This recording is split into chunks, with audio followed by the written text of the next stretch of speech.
Good morning, good afternoon, good evening, wherever you may be.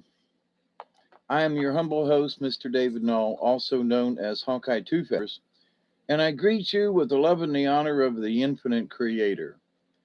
And I continue to pray that each and every day, that each and every one of you will continue to learn how to accept and receive the knowledge, the healing, the wisdom, and the many blessings from the universe, in the universe, around the universe. And speaking of around the universe, the topic for this morning's conversation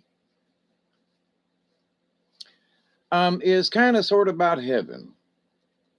And recently, I was listening to a well-known pastor, Christian pastor, and I respect this gentleman's opinion on a lot of things, and so forth. I won't mention his name, but in the conversation of stuff, it was that with all these things that are happening now, the apocalypse is upon us. We're all going to die.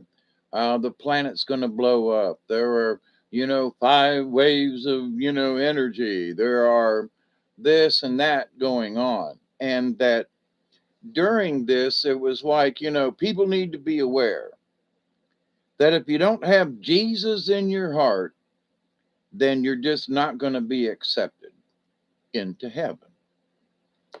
And so I'm like, there are just a lot of people on this planet that,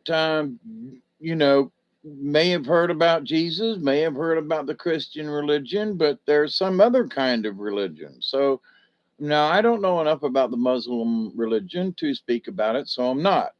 Except that, if you don't believe in what they believe and follow their religious views and their religious rules, then you're not getting in. You're not going to be part of the club. You're just not going to do it. And so it's like, well, wait a minute now. So every one of us on this planet, every one of us, there might be a couple of exceptions, but every one of us is going to die. Some a little sooner than others. I know in July of the last year, I had a heart attack and I had my glimpse of the other side, if you will. And it's like, well, wait a minute now. We're all going to pass over to somewhere. We're not staying here on this planet. When we pass away, when our body dies, if you believe in a spirit, then it's going someplace other than here.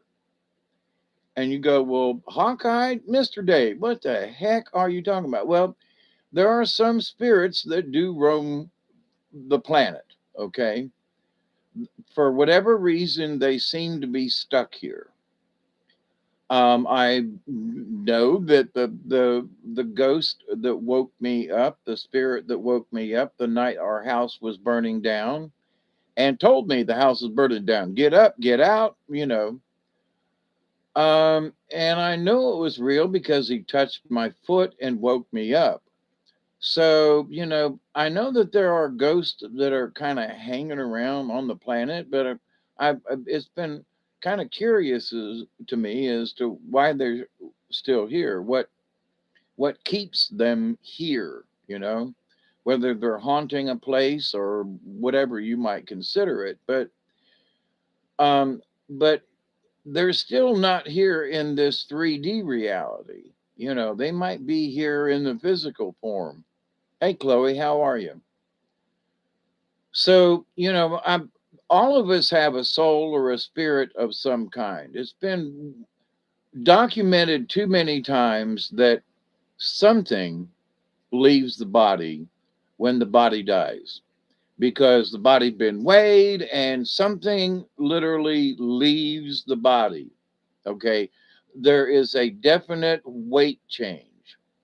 So whatever that is, the soul, the spirit, the whatever it might be, it's pretty much, it's pretty much, yeah, there is something that leaves the body.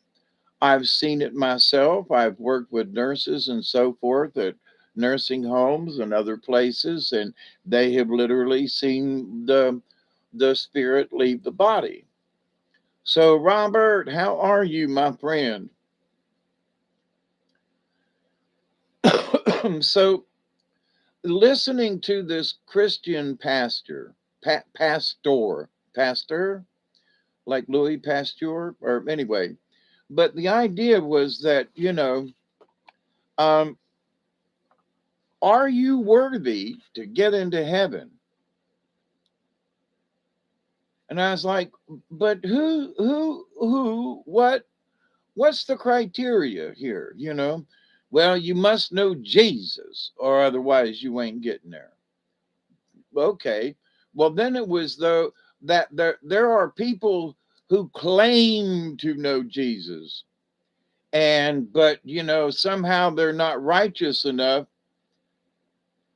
By who? I keep wanting to know by whose standards. Hey, Michelle. Hey, Robert. Did I miss anybody so far? And it's 12:21. So who's heaven? And why would you not get in? Exactly, Robert. Exactly. Because Robert and I, we do the storytelling and stuff on Tuesdays, and we talk about Native American things, and just not just Americans, but Native peoples. And they all believe that we are part of the the the Great Spirit, that all of us are a part of the universe. And so, but we're all going to go to the other side, whether we like it or not. When our body dies, we're going someplace. Now, our religious beliefs, I see, I kind of think to myself, of all the Catholics and Christians I've known over the years, and I'm not complaining or trying to point fingers or whatever. I'm just wondering if them folks, when they passed over, did they actually go to the pearly gates? Now, I talked about this years ago. I don't want to go to that heaven. I don't want to go to a gated community. I don't want to go sit on a cloud and play the harp. And that just sounds like it is a prison to me. So, for folks who are wishing to go to a gated community in their afterlife and sit on a cloud and play the harp or whatever, but all the stories and jokes about getting into heaven and talking to St. Peter. By what rules and standards is this son of a gun, well, you can't get in. Why? Well, you did Umpty Scrunch, or maybe you didn't do Umpty Scrunch. And, so arbitrary, thank you. I mean, do we manifest our heaven? Um, it's there, Chloe, in my humble opinion, and to y'all, it's there whether you manifest it or not, because you're going to the other side. Now, in your mind, if you think, oh, heaven is the golden gates and I'm going to go St. Peter, then maybe in your reality, you must go do that. But I've talked to several people, several friends of mine who have had near death experiences. They ain't seen no golden, they ain't seen no gates to heaven. They've seen the other side, and it ain't golden gates and it ain't St. Peter, you know. I just got to have one of these. I was waiting. It's a 20 for you if you care.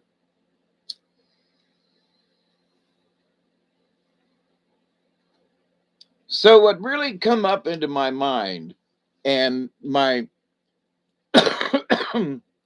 my spirit guides jumped on this. Oh, buddy, they were like, bam. What is worthiness? You know, it's the conversation was whether or not we as human beings are worthy enough to get into heaven. What? I mean, well, wait, wait. Hang on. First off, is there a heaven, and whose is it, and what kind, and well, that's a whole nother. That's the part of this conversation. But what really got me, and my spirit guides were really hollering at me for, is, yeah, who set the standards, right, Robert? But who's worthy? Well, what do you mean worthy? How do I become worthy to get into heaven? I'm going to be dead. So whether I'm worthy or not, I'm going somewhere. We all are. So, well, but so what is our thinking ahead of time? Well, now, for my shaman journey that I'm still learning. I'm a shaman in training. That the idea, though, that in this life we do the best that we can, and if we follow the red road, in other words, we do the best we can. We honor all things. We honor each other, regardless of whether or not we, like the other person or agree with them. We honor them. We honor all things. Of course, Robert and I have talked about this on his channel a bunch over the last year or so. But here, let's talk about, wait a minute, but what makes us worthy? If we're all going to die, um, are we worthy of death? Are we unworthy of life? So, as y'all know, I turned 70 last year, and I've had a heart attack and all these other wonderful things this last year. And I sometimes have questioned whether or not why am I still here? And other people have died. I mean, you know, Lisa Marie Presley died of some kind of heart thing just the other day, yesterday, I guess, and she was only 54. Now I'm 70, so somehow I outlived, a much younger woman. I mean, regardless of who she was, but to the point though, how did I make it and she didn't? I mean, um, why are all these folks younger? How did I make it to this age? What makes me more worthy? Okay, here's this worthy thing. What makes me more worthy to live as long as I have, and other people have passed away? Am I damn sure ain't special. I'm committed to many weird things in my life. I mean, I don't I hopefully I haven't killed anybody, at least not intentionally, or I know I've harmed folks, especially with my drunken attitude and my words and attitudes way back when. And I've done my best to correct those issues. Now, is it to fix my karma? No, I just maybe, I'm hoping that my change of attitude and how I treated people in 40 years ago and 50 years ago, and because I was drunk and high all the time, and God knows what I said to some folks. I mean, literally. So, and I had anger issues, and I had this kind of issue, and I spent a lifetime trying to fix them by going to therapy, taking pills, just, the whole nine yards. But with that, I've spent a lifetime trying to improve myself into trying not to be that SOB. I did not want to be remembered as, well, he was a pain in the ass, or he was this, you know. So, but does that mean it's paving my way in any ways to get into heaven? Does that make me worthy? Well, does it? I'm curious enough. And she had Elvis money. Yeah, right.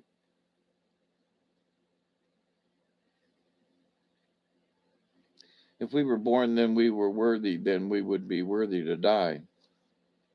But maybe you didn't complete the mission. Well, see, that's what I was told when I had my out of body near death experience in the hospital. And as I said in a video back then, Brian came to me and he was like, dude, your mission isn't over. You got to stick around. Um, okay, well, with all the things that I've had checked, as I've told you, no cancer showed up, no other abnormalities that hasn't plagued people, younger than me. But my curiosity is that as a conversation. So what makes me worthy to live longer? Okay. I mean, what says, well, Hawkeye, you stick around a while. Why? I mean, what makes me so dadgum special if if that's true in the universe, right? So what makes me worthy of living a longer life? Well, it could be, that it's stated in my contract that, I got to hang around because I have not completed my mission. Okay. But what makes us worthy of anything? You know, I made changes in my lifestyle because I just realized that I didn't want to be that, that person anymore. I wanted to be different. I wanted to be a better person. So that's just a personal goal, right? I just want to do better, right? Regardless of heaven or hell or whatever, on this planet, before I die, I want to do better. So I want to be worthy of living. I want to be worthy of being a human being.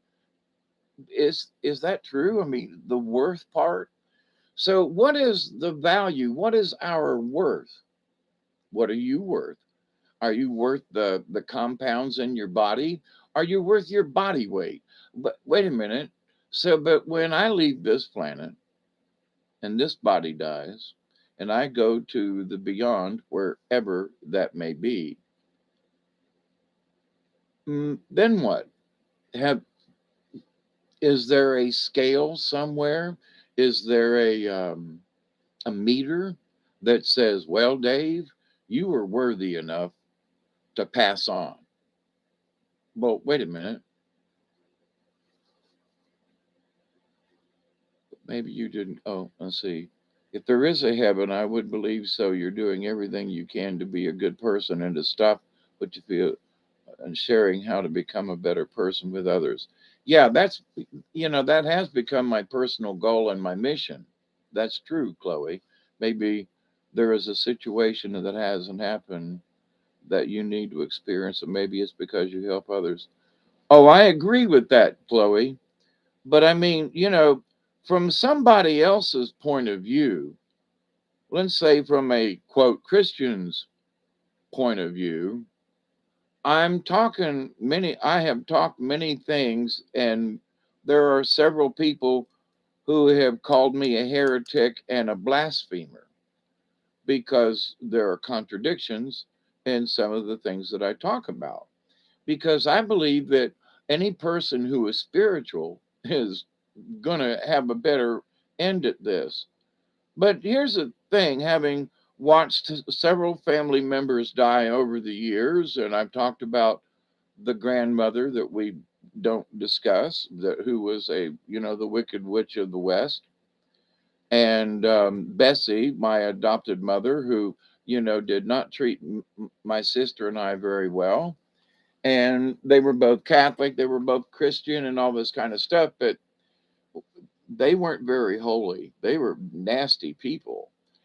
And I don't know whether they were trying to hide behind religion or whatever, but to my point though, they they died and they made that transition. So was there a heaven for them? Was there pearly gates, or did they go to hell because of the many things that they did wrong, in on this 3D planet. So, or did they just pass over and suffer? How do I put this? Suffer as a soul being, so that in their next reincarnation, they got to make it up. They got to fix their karma. They can't progress somehow in the universe of things. But because each of us is part of the Great Spirit, because each of us were created by the Creator, then therefore we're still part of the big universe, even when we pass on. So, but is there a heaven necessarily in this? Would my heaven be your heaven? Because your experience and my experience, cosmic hugs right back at you, Miss Pearl. I hope you're doing well. And give my regards to your husband too. Hope he's doing well too. So, but and in this conversation of, my spirit guide saying, let's talk about worthiness. Well, wait a minute. Are you worthy to live, worthy to die, worthy to go to heaven, worthy to go to hell? Is there a heaven? Is there a hell? What do we experience? But the problem that my gang sees is that these churches and pastors and religions are trying to make it such that people aren't worthy to talk to Jesus. People aren't worthy to have a conversation with the universe. People aren't worthy enough to, if they meditate and whatever, to receive messages and gifts and so forth from the universe. Oh no, you gotta follow the church rules. Oh no, you gotta follow the religious rules. Oh no, because if you don't, then you're going to be committing all kinds of little sins. In the Catholic Church, there's mortal sins like killing and stabbing and harming, and then there are the venial sins, the lesser sins, fighting with your brother when you were kids, arguing, maybe stealing 20 bucks or something. The mortal sins, venial sins, it's like a felony and a non felon. What's a misdemeanor? So the church, the Catholic Church, has misdemeanor sins. So, but if you collect enough of these misdemeanor sins, you could add up to a mortal sin. You're going to get life imprisonment, or you're going to go to hell, or, oh, holy crap. But the big thing about it is they want to make you feel that you are worthless. That way, how are you? Haven't seen you in a bit. Hope you're doing well. Of course, I'm not on all the time, but it's good to see you anyway. But in listening to some of these Christian pastors, Joe Ho, how are you? That they want to shame you, in my humble opinion, they want to shame you into belonging to their religion. Well, you've got to be baptized to wash away the original sin. Well, hang on. Let's talk about original sin for just a moment here.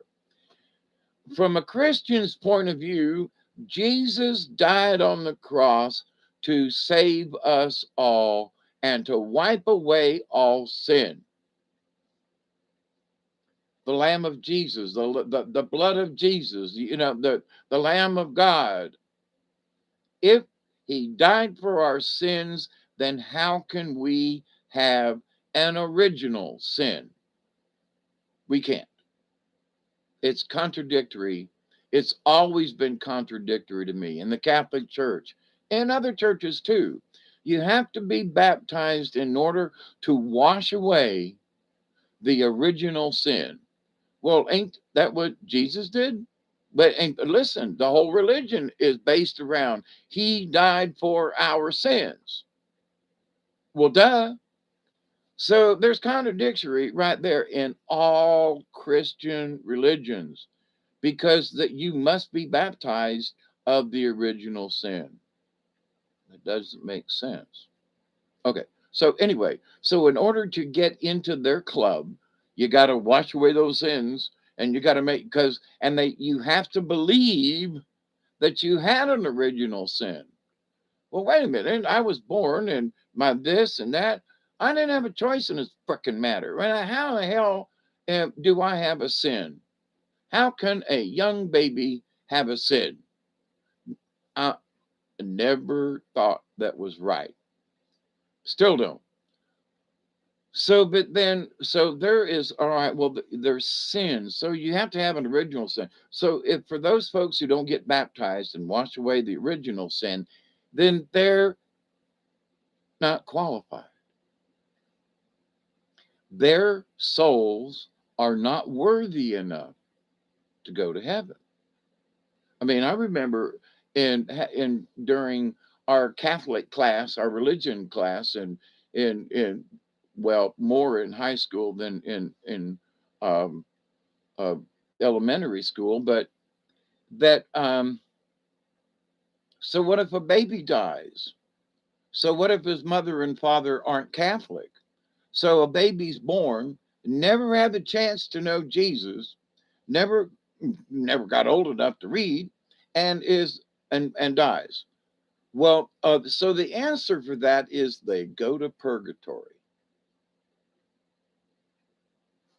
Now here's a little baby born, ain't had a chance to do squat on this planet, dies, and so can't go to heaven. No, got to go to purgatory because this baby, if it wasn't baptized, has an original sin which disqualifies it from getting into heaven. What? This is what Catholics believe now, okay? Now, I know that there are other religions that kind of go a little bit along with this same kind of premise. But so they don't go to heaven, they don't go to hell because they weren't here long enough to do something bad, but they weren't here long enough to do anything good neither, but they still don't get to go to heaven until Jesus comes back and goes through everybody that's hanging out in purgatory that wasn't good enough to go to heaven and they weren't worthy enough. Now, what the hell's a little baby worthy enough or not? You know, that's so right. Nothing in the church makes sense. It is confusing. And then you just have to have faith and believe. And some of this stuff is so contradictory within the church. I agree with you, Robert. That it's just like, wait a minute, wait. It almost seems like the churches, plural, religions in general, you can't get to heaven without us. If you think you're going to heaven on your own, forget about it. What? Forget about it. You ain't going to heaven unless you got Jesus or Allah or somebody, you know. Now I gotta say that the Buddha folks with meditation and so forth, and there's other cultures that do this too, and religions, that you're going to have a better death. So you seek enlightenment. And what people, I think, this enlightenment thing, enlightenment is nothing more than trying to see what it's like on the other side. I've kind of come to believe that for myself. And so, what is my enlightenment? It's to understand the universe. Okay, why? Well, well, that's a damn good question. Why do I want to understand the universe better? Because maybe when I get out there from this body, from this 3D, I will understand the universe better because I've already tried to understand it now. So I'm trying to get the understanding in my spirit, in my soul. I'm trying to connect with the universe, which is always there, whether I'm here or not, or you know. So being born as a sin, yes. Actually, um, hang on. I missed somebody else's remark up here, and I wanted to read it. Joe says, I put it this way: each one of you has your own home. It's your place no matter what. That home is heaven as the, oh, Christians. So riddle me this: are you worthy of your own home? Some people aren't, and they lose it to the bank. I'm just saying, Joe, since you're using that analogy, um, that mind trip is why simply ejected from religion. Me too, Joe. And that's one of the reasons why many years ago I was asked by the saints above to be here and talk about spirituality without religion. And it's the fact that we can all transition. We're all going to transition one way or the other. And whether they're actually personally, I don't believe in the gated community. I don't want to go to the gated community. I don't want to be locked in someplace in the universe. If I'm going to pass on, I want to be able to float through the universe and float through the cosmos and visit other realities and visit other planets and solar systems and dimensions. And I don't want to be in some locked, gated community, gold or otherwise. So, heaven, okay, y'all. So, heaven is a construct. And control, control, control. I agree with you, Chloe, because religions want you to think in a very blind, blinders on kind of look right down this way. And you can't get there without us, period. Hey, Barry, how are you? You just, and I was listening to, almost said their name, and I'm trying not to be that way, but I listen to this show, especially on Thursdays, to see what's kind of going on in the quote Christian community thingy. And let me just say this too, since I'm kind of taking a breather here. There's an interesting parallel going on right now with the ET folks that I've listened to and some other things over the many years I've been following this stuff. I mean, since JFK got killed, right? I've been following stuff. Um, but the there is a correlation though that has kind of not happened before. And the correlation is that the Christian folks in this channel I'm listening to on Thursdays, that might give some of you a clue, that there are waves of energy coming out of the center of the solar system. I'm not the solar system, but I mean our yeah, our galaxy. All right, the five waves of energy and the this and the that, and we are absolutely getting bombarded.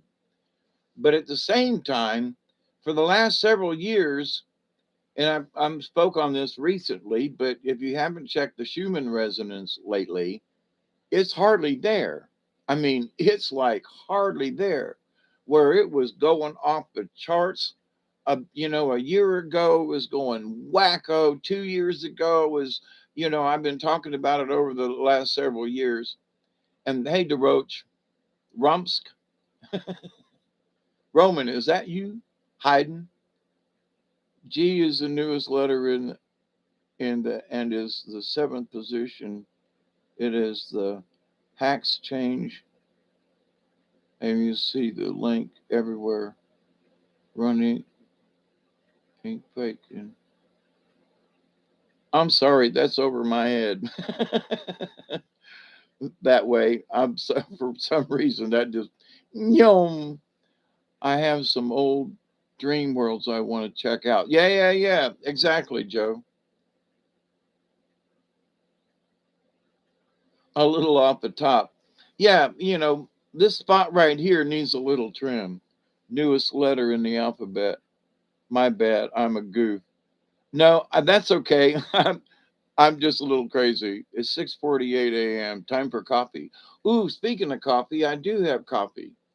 And let's all say hi to Bob. We haven't said hi to Bob in a while. And Bob's an AI in there that's dealing with other stuff. But here's some coffee.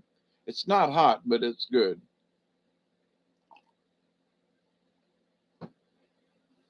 After I make my coffee, I turn the pot off so it doesn't scorch the coffee. And I drink cold coffee until the pot's gone. But anyway, so yeah, what's up, Bob? What's up, Bob? But the idea that when you look around at the world in general, if you don't have a college degree, then you're not worthy enough. There are so many things in our society that are being, do I really want to use this word, forced into believing that we're not qualified enough, that we are not worthy. Being qualified means you're not worthy. Now, for some of us who have experienced, wanting to get a job and they say, well, Mr. No, you're overqualified for the job. I'm too worthy to do this job. I mean, you know, well, the job, you were an engineer, yes, and now you want to sweep floors. Yeah, well, you're overqualified for the job. Really? So, what are the qualifications to push a broom and or mop? Because I was a janitor before I became an engineer.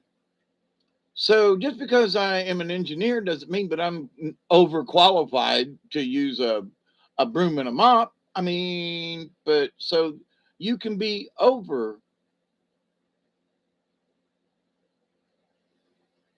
That's a good one that way. So, but we're overqualified, but we're underqualified. We're worthy enough. We're not worthy enough. Wait a minute. Because I was an engineer, I'm not worthy enough to sweep floors. I need a job. I need to pay my rent. I need to eat. Oh, but you're not worthy enough to sweep floors. We're gonna hire this guy over here that goes, hey, Mister. Hey. Well, they need a job too. Now, don't get me wrong, but wait a minute. Someone who thinks too much or whatever is too worthy, overqualified. You got to find somebody that's a dumbass to take the job. Okay. Now, I used to work with handicapped people, and handicapped folks need a job. I absolutely agree. And maybe they're only qualified to sweep and mop the floor. But some of them don't know how to mop and sweep the floor. You have to teach them first. But anyway, that's another story, and that was my job. But anyway, so hey Michelle, because if you destroy a person's sense of self worth, they will look to outside sources, aka religion, for redemption and worthiness. Right? They've cornered the market. They're trying. Things are designed to, for the lack of a better word, to retard prosperity and progress. Yeah, they don't want you to be too smart.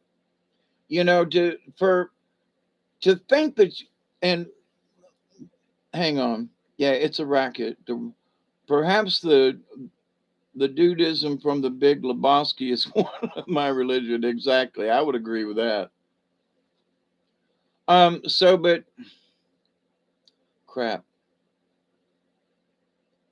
to retard prosperity, or retard prosperity. I had a thought about that, and I kept reading the chat. Um, about religion. It's all about the fact that you can't get there without us. And then they establish whether or not you're worthy enough, to get to heaven. Well, like I said earlier and previously, 40 minutes ago ish, we're all going to die. We're all going to make that transition to the spirit realm, whether we like it or not. Now, what's on that other side? Now, do we have to be convinced before we pass on that, oh, I'm going to go to heaven? I'm going to go, I'm I'm going to see my loved ones. I'm going to do with this. I'm going to do with that. I'm going to, but that's our 3D thinking from wherever we get it. Now, most of society is affected by religion, whether you want to believe it or not. Human rights, a religious kind of thing. We all have the same rights under God, with liberty and justice for all, right? One nation under God. You have to choose or pick which one. And are you wait a minute, are you worthy enough to even praise God? Are you worthy enough to worship God? Oh, please.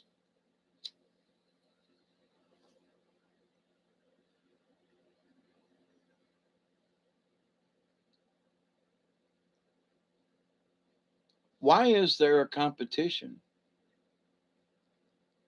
when we're all going to die? Why is there competition between the religions? Because, like I've said, for a lot of folks, they don't believe it. But the Catholic Church believes if you ain't Catholic, ain't none you going. None you. If you ain't Catholic, you ain't going. You're going to go to purgatory or some other place, but you ain't going to the Catholic heaven. I don't want to go to that one. But, and having, you know, been a Catholic until I was, I'll say, 19 years old. And that's when I really kind of cut it out. Hey, Steve, blessings to you. Chloe says, what a bunch of crock. That's so dumb, not being worthy enough to worship God. I know. But I mean, there are some.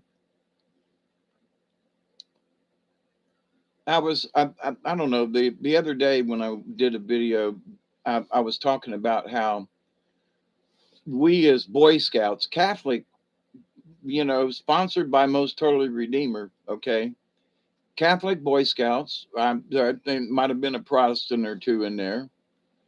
Um, but that basically we come off of a camping trip one weekend. Oh God, it was so cold and rainy, and it literally snowed. Now it was just flurries, but it snowed in Tampa, okay, Hillsborough County, Southern Hillsborough County. But anyway, so we go to church, and they won't let us in because we're kind of wet, we're kind of dirty, but that we just come off of a camping trip.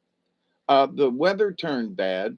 We were sorry that we didn't have our best clothes on, and they didn't even want us in the church. We had to stand in the vestibule, and they let us have one of the doors open. Well, like, couldn't we go in and sit in like the last pew? It was a big church, and it wasn't full, but they were like, no, you can't go in like that. So that kind of turned me raw against the church way back then, before I had any other kind of attitude about spirituality or whatever. But that's just dumb. We had to stand in the vestibule, so we could hear mass, and oh God, it was stupid. But anyway, so with that said, though, um, the churches have the rules. And like I stated before, for a long time, you couldn't eat meat on Friday. No chicken, no pork, no beef, no. You could have fish on Fridays, but that was it. And so for all the times we committed sins, Growing up on the carnival, there wasn't fish sandwiches. The only thing to get on the weekend, on a Friday night when you're working was a hamburger. So if you ate that hamburger, you committed a sin. And then they came across afterwards and said, we're, you know, eating meat on Friday ain't a sin no more.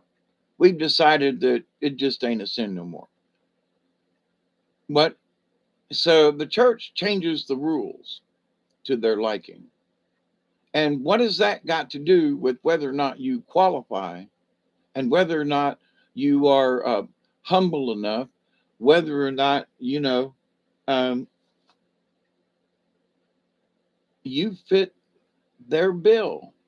So, for all the times we committed the sin that wasn't a sin, well, how did that work? Was it a sin against the spirit? Was it a sin against God?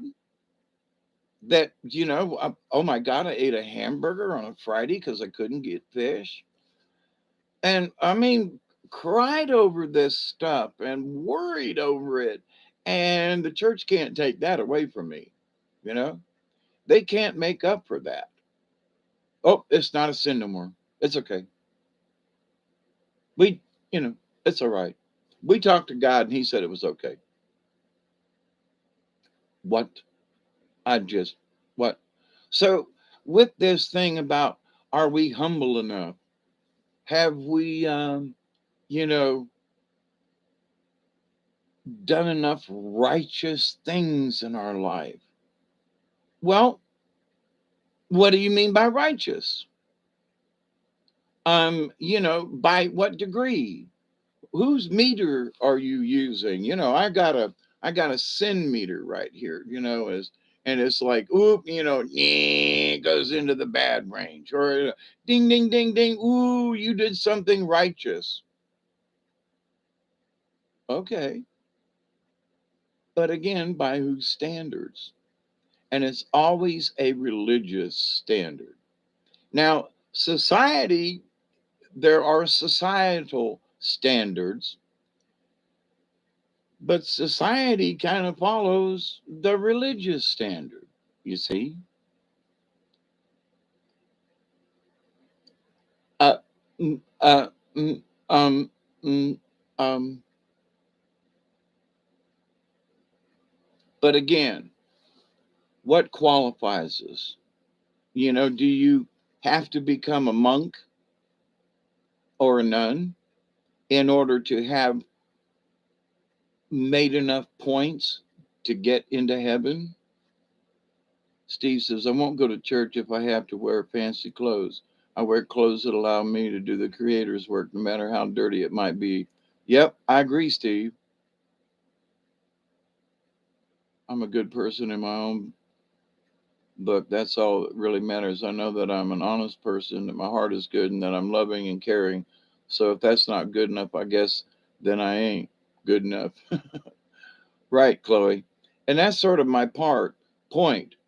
Who's doing the judging? Everybody blames it on St. Peter. Well, who is this St. Peter guy anyway? You know, if it's the same St. Peter that supposedly, upon this rock I will build my church that Jesus claimed, Peter was an SOB after Jesus died and tried to control all the apostles and all this other kind of stuff, and it's like, well, wait a minute. Do you really want to? Peter was judging folks because they didn't tithe enough, they didn't give enough, and they didn't do this or that. And it's like, what? So, yeah, there was issues with Peter before he became St. Peter. But he's going to be the dude that's going to be reading the book of life and checking off whether or not you get in or not. Well, trust me, folks, when you die in this life, you're going somewhere. And I don't necessarily want to go to a constructed heaven that is that is this religious in nature, because it sounds like a boring place. Just I'm a child of the universe, as we all are. we're billion-year-old carbon, and we've got to get back to the garden. So, but in all honesty, should we be worrying about this? Just asking in general. Um, well, there are folks who do bad stuff all the time, and they can say, "Well, who gives a rat's ass? When I die, I'm just gonna be dead, and that's gonna be that. I ain't going to hell." Okay, because I can't really say yes or no to that. But when you die, you're gonna die. That's for sure. And I've seen some of these folks, like Bessie, my adopted mother, who died a horrible death. Cancer over many years just literally ate her insides out. And it was horrible watching her die. But there was no light at the end of the tunnel for her. It was just darkness.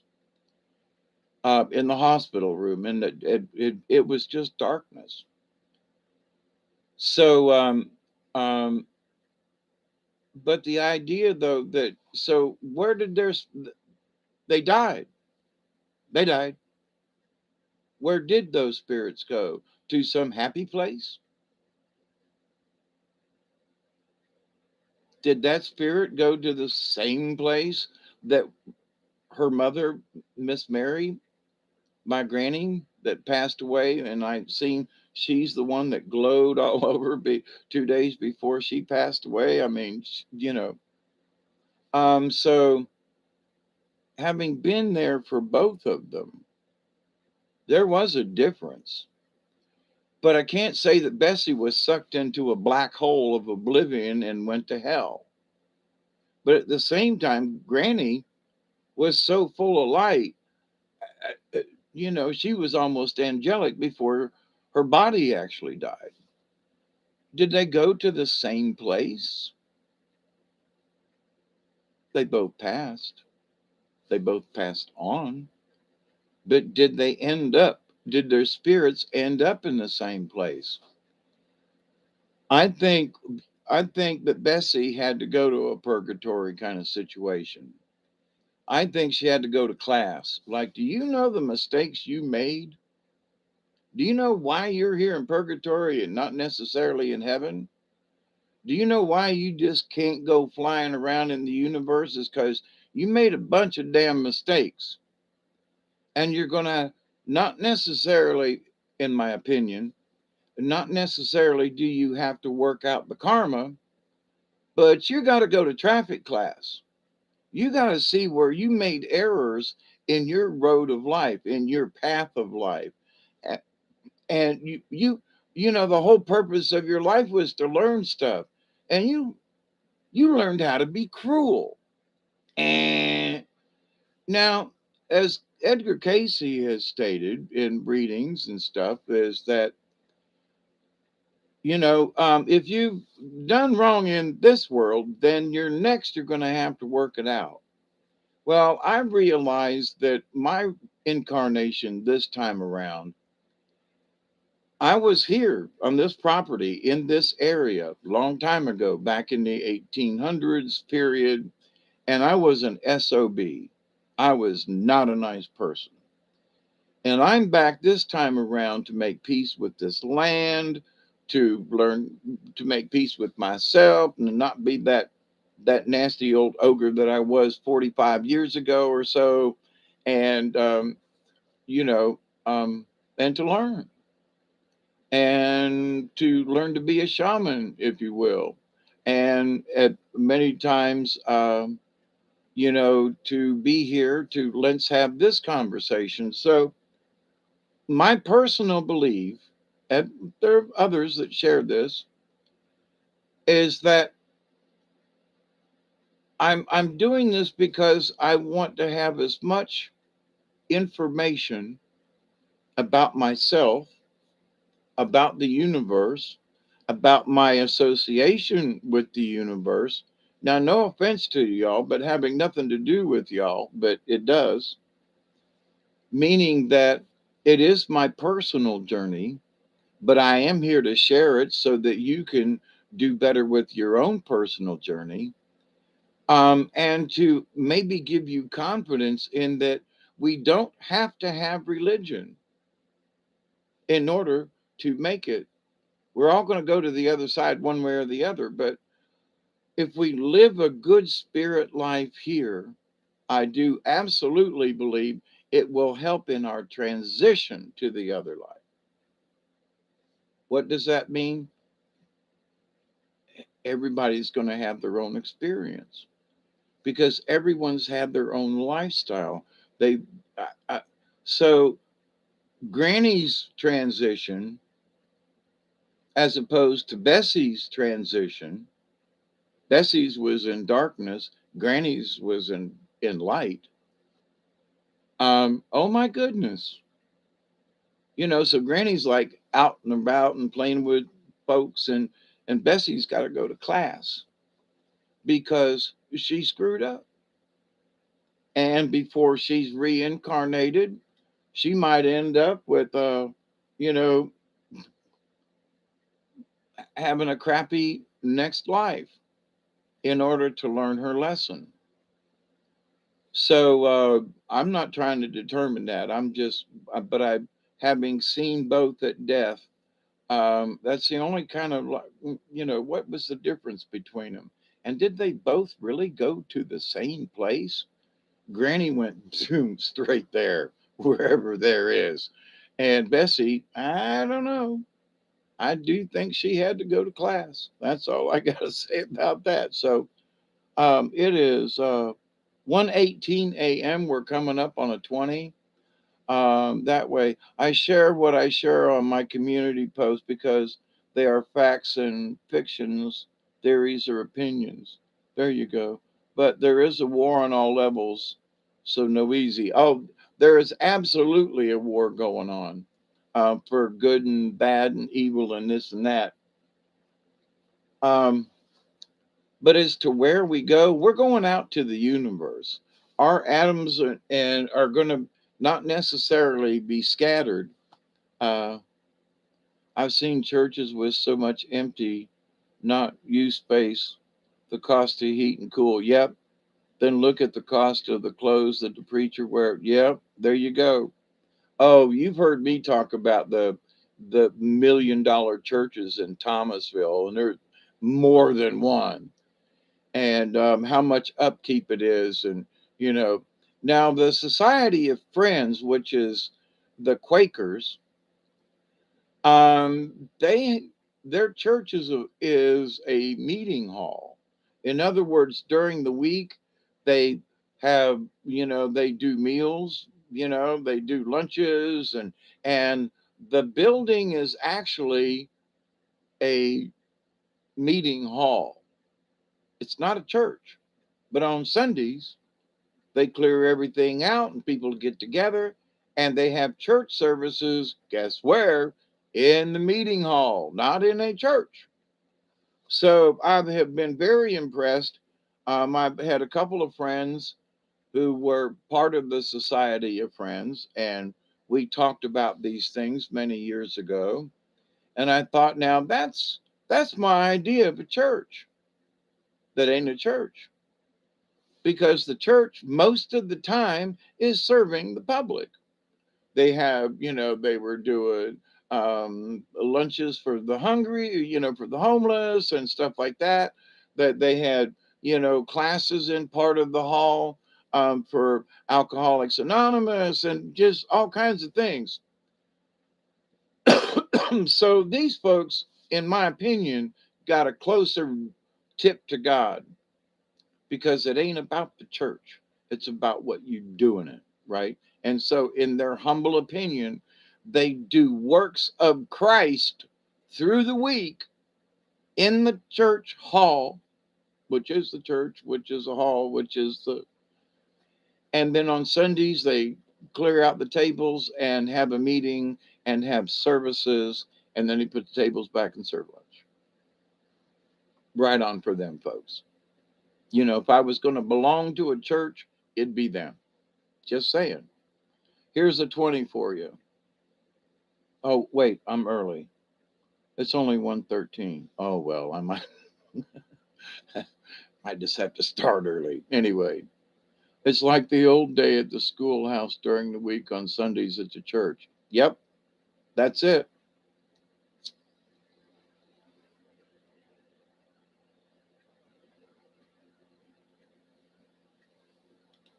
That's absolutely it. And so you don't hear about that religion, but it's a society of friends. And from what I understand from the folks that I've known over the years who passed away, but that there was no pastor, that folks got together and Sally wanted to get up and said, I got up the other morning and there was a bluebird at the bird feeder. And I had this wonderful thought about bluebird and something. And anyway, so she shares that with the community. And then else says, I was reading a passage out of my Bible the other morning, and I read this passage and I just thought I would share it with you. So they get up, they read the passage, they share it. Any conversation, they sit back down. If somebody else wants to get up and share, they do. If nobody wants to share, then they sit in quiet prayer and meditation. And then when everybody's like, okay, we good? Yep. Yeah. And then that's the end of the meeting. So that's that's my kind of church. But I never could get into a church that was down here in South Georgia. It was very sketchy, and anyway, as much as I wanted to, I never got to go. So, but anyway, so I started my own church, the Church of the Hermit. You know, um, we all have the opportunity to be spiritual beings. It's just our choice. But what good does it do us? I mean, what really? We spend all this time to try to be good human beings. But what the fuck? I'm sorry. That slipped out. But what the hell, right? Why? Is there a God? Is there a heaven? Is there a creator, spirit? What the hell? Why do we spend all this time in this reality worrying about what the hell we're going to be in the next reality? You know what I mean? Now, so these religious groups are talking about the five waves of energy coming out of the middle of the the galaxy, and the ET folks are talking about the same energies are going to be hitting us like really soon.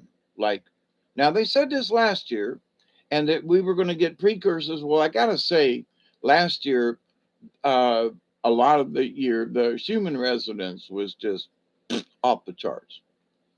Was that a precursor to what we're getting now from an ET standpoint? Okay. And that the planet is going to go through, get this,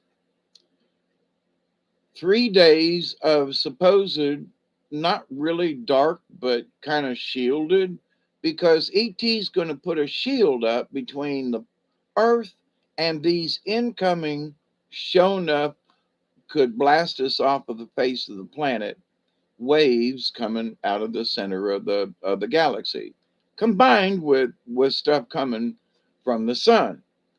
Now, this is recent information, like just the other day, and that we're also this is going to trigger.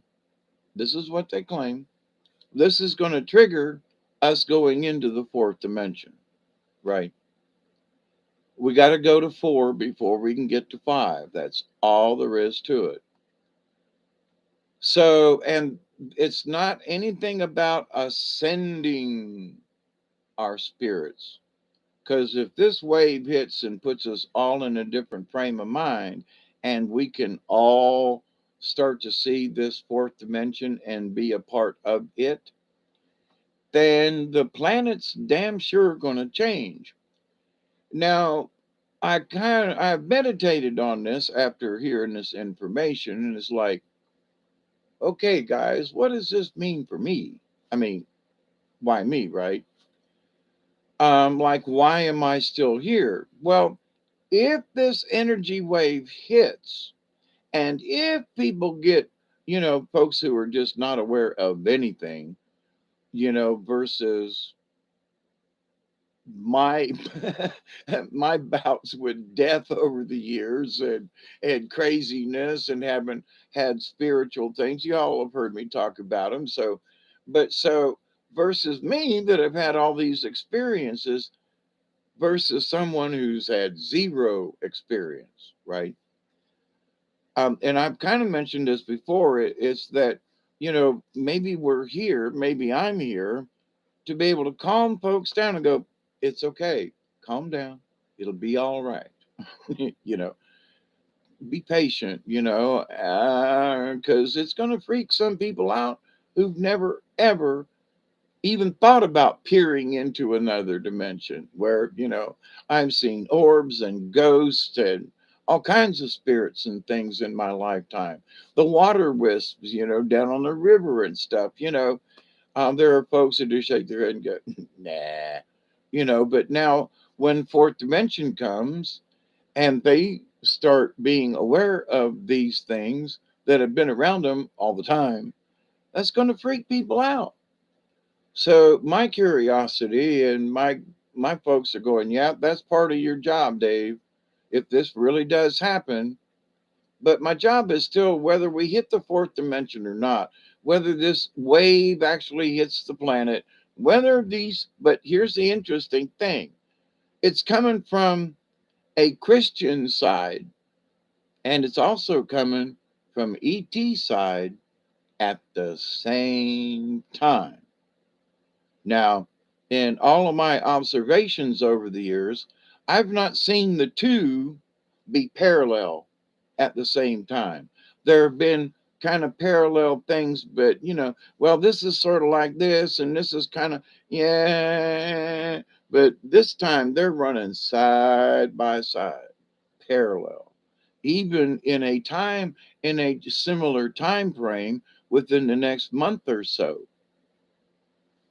Interesting. Is it going to happen? I don't know. But I do know there's a lot of stuff from the cosmos that's been coming in. The sun's been very active. We're going through a different cycle. The fact that the Schumann resonance is quiet makes me wonder if it's calm before the storm. But in keeping an eye on all this stuff over the years, there are more sightings of UFOs all over the place, from folks who are like, don't believe in this shit. They're seeing UFOs, Oh, it's 1:22. Okay, time to relight this and have a sip of coffee. So I don't really know what's going on, except that there is, does seem to actually be something going on. For many of us who are having weird experiences and weird energy feelings and stuff, and we've talked about this before, but like in the last couple of days, there just seems to be some strange energies out there. Um, and it's been the oddest things that have triggered pictures of memories of things in my last 70 years. The oddest stuff when I was a kid, when I was in school, when I was here, when I was there, just little like slide. It's not really even a slideshow. It's like a slide pops up, and that picture represents this. It was taken at school. I was doing this, So that picture represents a bunch of words, and the picture pops up, and I go, "What the hell?" Then something else will like ding, and it's almost like a kaleidoscope effect for me, where one picture pops up and I go, what the hell's that for? Oh, that's interesting. And then literally sometimes seconds later, it's another that picture prompts another picture. But they're not related.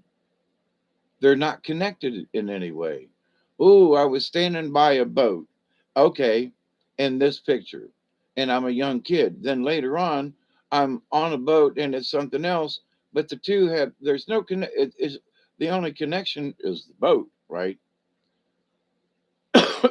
and nothing else other than I'm standing in front of a boat. I'm on a boat at this time. 20 years later, there's no connection. But the kaleidoscope, it was going on today too, as a matter of fact, to where it was like ding, dink, and this picture would dink would, and it would, and a couple of times the next picture, the next view, the next thought. Hey, Deborah, how are you? You saw that video? Wait, I just watched a video about building a drone that could be flown by thought. Yeah, that'd be cool. Not. They've got things now. I was listening in that they have the hardware now that you can put on your head. Um, that if you want to think left, it'll go left. If you want to think right, it'll turn right. Um, and other things. There are uh, some kind of brain mapping. And because they've done so much brain mapping over the last few years, well, it's been a bunch of years now, but um, they know where these thought patterns are going. So now they can put contraptions on your head. Of course, they want to, put contraptions in your head. Um, and they know what neuron's going to fire when you want to turn left or right or whatever. You know what I mean? So it's like okey doke.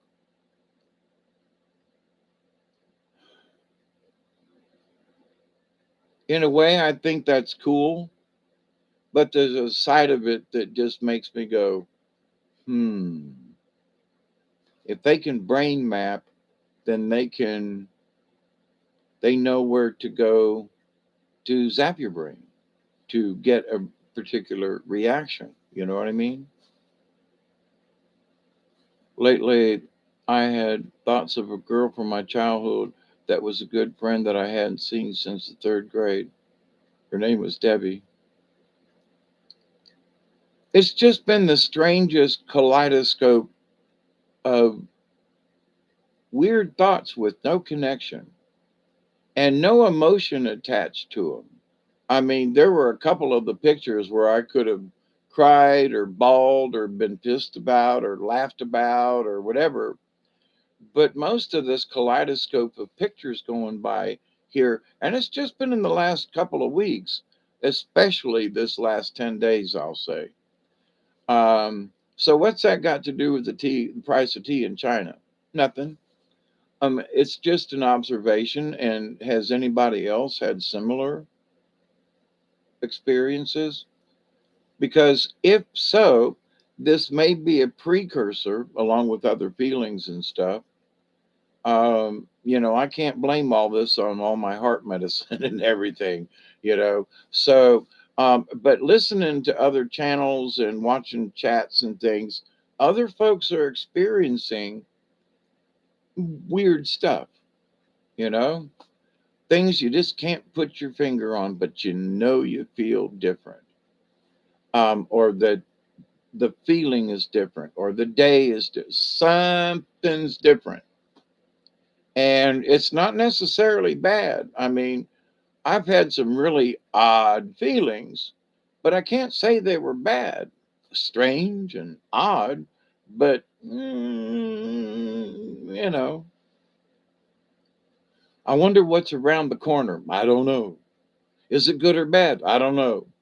But it's around the corner. Yes, so I can't see it.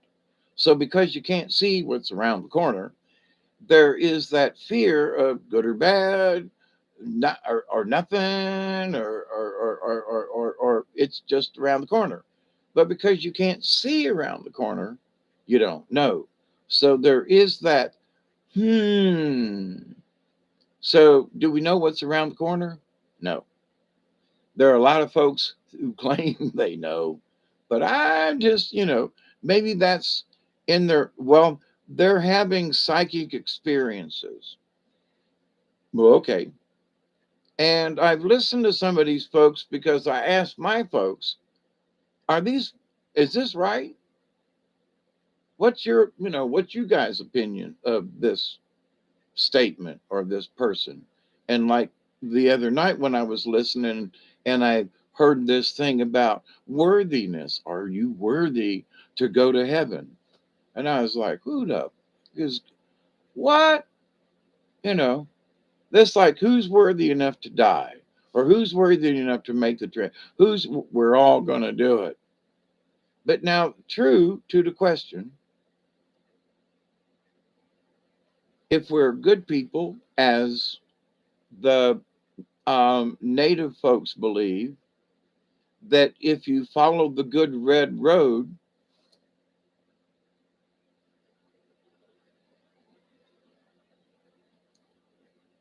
hey, Kalu Kalui, did I say that 108?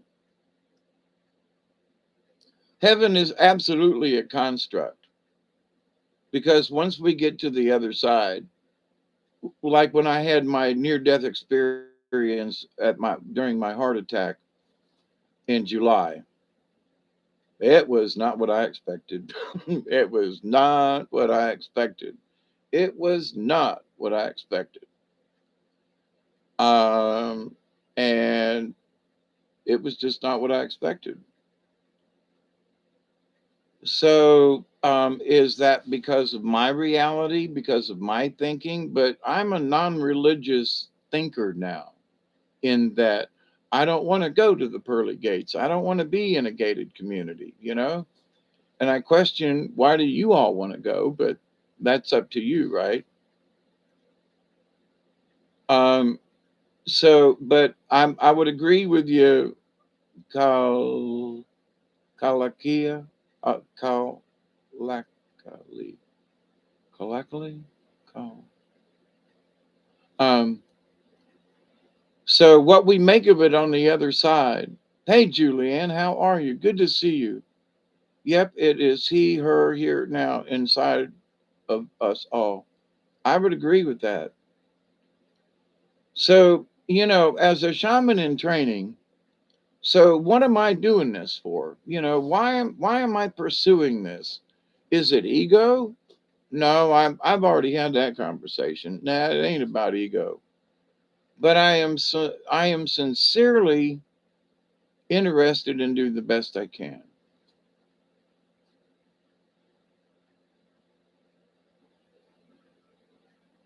Why? Because I just feel like it's the right thing to do. I've done crappy things in my life, not necessarily evil, wicked, mean, bad, and nasty, but not really on the good scale. It's leaning towards this side. It's this, to me, the good angels are sitting on this shoulder because I'm always looking up to the right. If I'm looking over to the left, I don't want to listen to whoever's on this side. Just don't. And the old cartoons of the devil on one side and the angel on the other, and they're arguing and trying to get. But in that, for me, right side is like it's okie dokie. And also in a lot of other traditions, like in sure enough medicine, um, the right hand is the one to receive, that it's the right hand. And if you're listening to the Bible, it would sit at the right hand of God. Well, why not his left hand? Why not the left? I'm just asking, to sit at the right hand of God. Well, which one's the right one? I mean, does it mean physically the right side or the left side, or just to sit at the right hand, the righteous hand of God? I mean, there's different ways you could interpret that. If you have an open mind and are willing to just question some of the things, to me, that just, having read the Bible, in lots of ways over all my 60 years, we'll say, since I was 10 years old, that would be easy. What is your opinion of the left hand path? It depends. For As a shaman in training, I was taught that you receive with the right hand and you get rid of negatives and things that you don't want in your life, you get rid of it with your left hand. So in with the right and out with the left. Now that's what I was taught as in doing uh well, actually quite a few different types of ceremonies that are Native American shaman related medicine man type things. And so, and I've learned in other types of stuff that the right hand is more for bringing in and the left hand is more for giving away. Now, left hand, right hand. What I want to know is which one's the pimp hand. I always bring a little bit of levity to the story, Joe. I love it. But so that was studying with one medicine man, but in going through a lot of other things that it seems that that holds true at least with native type communities. Right hand this, left hand that, you know, in this way, out that way. Maybe that why are so many of us right-handed? Just ask them, you know. And when you shake hands, it was the right hand. Oh, yeah. Thank you. Rosie Palm and her five sisters. Yeah. The old joke was, um, you know, I'll shake with my right because, I don't want you to shake hands with my date. This is my date. Yeah. What? What? Never mind. Palmy too. Anyway, old joke, bad joke. But so anyway, uh, so give it to yourself with the right. Never mind. Choke your chicken. Um, Flog your dolphin. This took a left-hand turn somewhere along the line. But anyway, but what makes us worthy of anything? I mean, who's doing the judging here? Is Bob Barker out there somewhere, looking down on us going, hey, y'all, you get door number one or door, is that right? Yeah. The price is right, right? Looking down at, is he even dead yet? That's a good question. Is Bob Barker still alive? But anyway, woo, woo. Um, Duggar's asleep over there on the bed, on the couch, on that place over there. So, but anyway, I want to say, I think that every one of us is worthy. You know, who determines our worth to begin with? Now, and for those folks who are, you know, I kind of have to use my own scale, and I don't like it, but because it's like I have to compare. Well, so Dave, Hawkeye, how are you doing in your religious well-being? Well, I meditate a lot. I'm praying for folks. I've done some good things and helped some other folks out. And um, I've lent somebody some money. Um, almost 2 weeks ago, and it got paid back with interest and everything, and so I'm able to help folks out in certain ways that before I wasn't able to do, but I am now, and so but wait a minute, but that means I have to have a yardstick of, so how you doing here? So spiritually, am I making any points? Well, am I doing this to make points? No, I do it without, I do it to help, right? Here you go. I could have, well, can you really help? Yeah, sure. Here's a loan. And at the moment, it was a sizable amount, especially for me. but I was able to give him a short-term loan to get him over the hump, and everything worked out. And so, but I didn't do it to gain brownie points in any way, shape, or form. I was just able to do it. So, but if I take out of myself and stand over to the side and go, well, that was a pretty good that was a pretty good deed that you did, and you didn't have to do it. And so, but then you have to take a look at ego and say, well, did you do it egotistically to make brownie points or whatever? So, unfortunately, I got to do everything with my left hand. My right hand is crippled. Sorry about that. um Kalam Kali. There you go. Have you tried DMT? And no, I haven't. But I ate a bunch of mushrooms. I mean, a bunch of mushrooms and a lot of acid back in the day. I calculated that I've tripped over 500 times.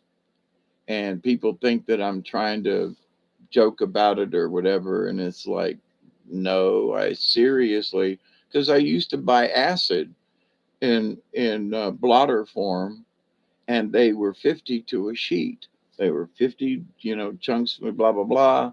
They were Mickey Mouse, and we had this kind. And then we had, when I was in Tampa before I moved up to Georgia, I could buy 75 hits of acid for $100.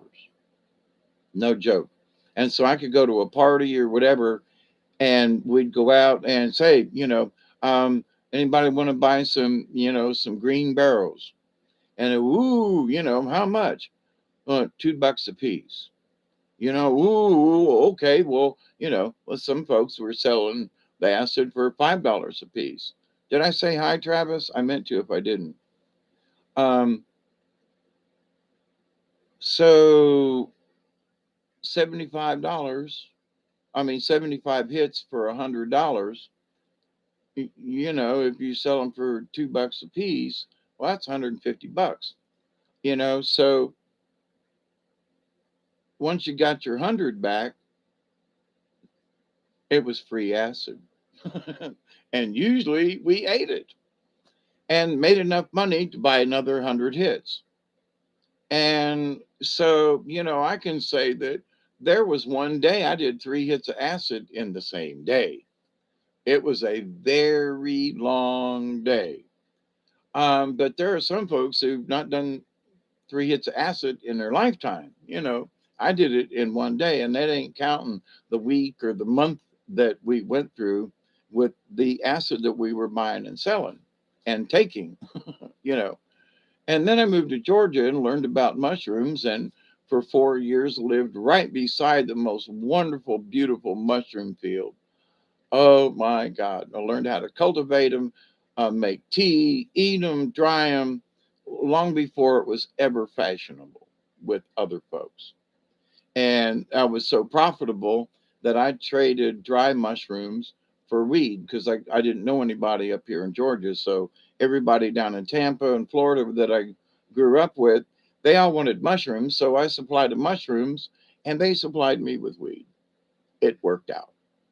So, but have I done DMT or ayahuasca? No, it that was after my serious drug time. But I've done. I told my doctor just the other day. I said, "Dude, listen, I have tripped on all kinds of things. I've had peyote. I've had mescaline, which is kind of sort of similar, but not. I've had all these other, I was not a crackhead, but I was very much an amphetamine freak. I got busted in Florida with methyl deoxyamphetamine, MDA, and that shit was good. Let me tell you, man, I was facing 20 years with that charge. That's why I spent a year in jail down in Tampa. But so I've had my share of trips into the other world and into other realms and seen some shit and talked to God, if you will. And then there are the times that I've tripped without anything, just by nature. And having the nature of the universe just come and trip your butt out. But I told my doctor the other day, I said, all these meds and everything I'm on now, I said, man, there are times when I'm tripping my butt off. And I said, I spent good money over the years, you know, to trip. And here I got all these heart medicines and everything. And depending on the time of day or whatever, I'm tripping balls. I'm like trying to look out the window. Looks like things are crawling across the floor. And I just shake my head and go, hmm. Now, is it the medicines that is helping me break through whatever, you know, is the medicines doing doing the kaleidoscope thing? Is it the 5 waves of energy that are actually causing some of these effects that I'm feeling? Uh, don't know, but I'm sitting here as an at, pooey, yeah, as an observer, going, hmm. Hey, did you go back to the same places, Dave, that being researched on people? And it's like the people say, hey, where you been when doing the tests?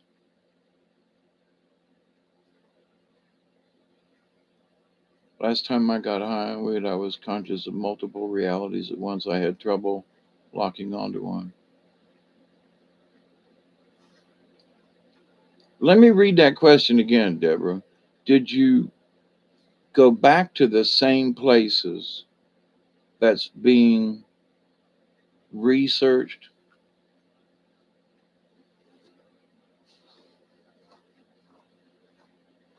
on people? And it's like the people say, hey, where you been? I'm not sure I understand. I would say probably not.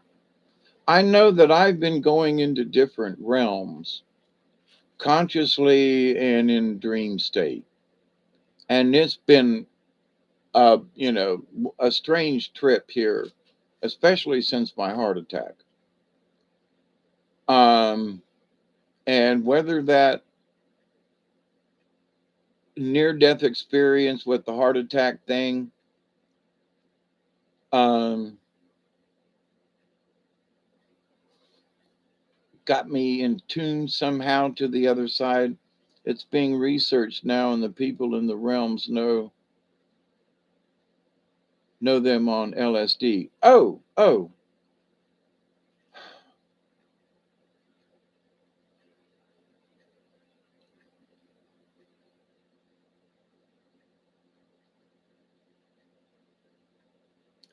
back then back then I remember having an experience, and I've talked about this before, and it's been one of the oddest things. I was tripping, going down to to the circle down in the woods where the portal shows up once in a while. Well, it probably shows up a lot, and I just ain't there to see it. But that I had this vision of this old man sitting on a stump, and his back was turned to me.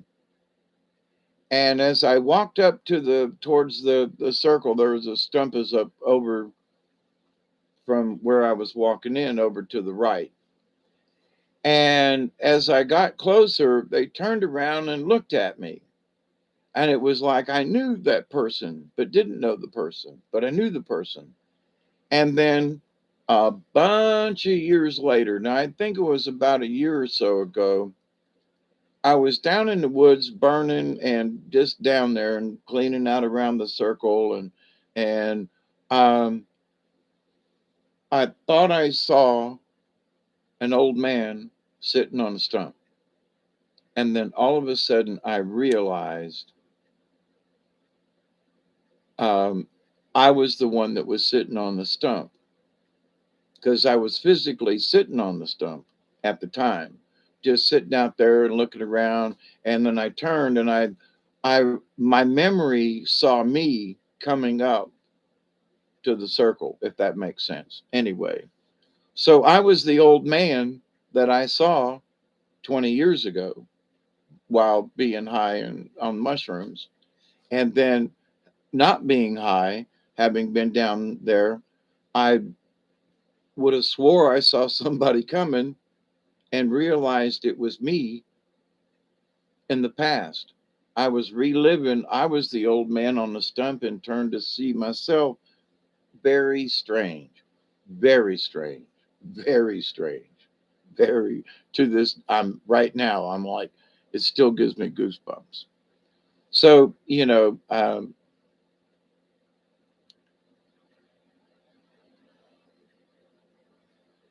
listening to what other people have gone through, um, let's see, how do I put this? I've known several folks personally that have had near death experiences, and we have talked about it. You know, what did you feel? How did you feel?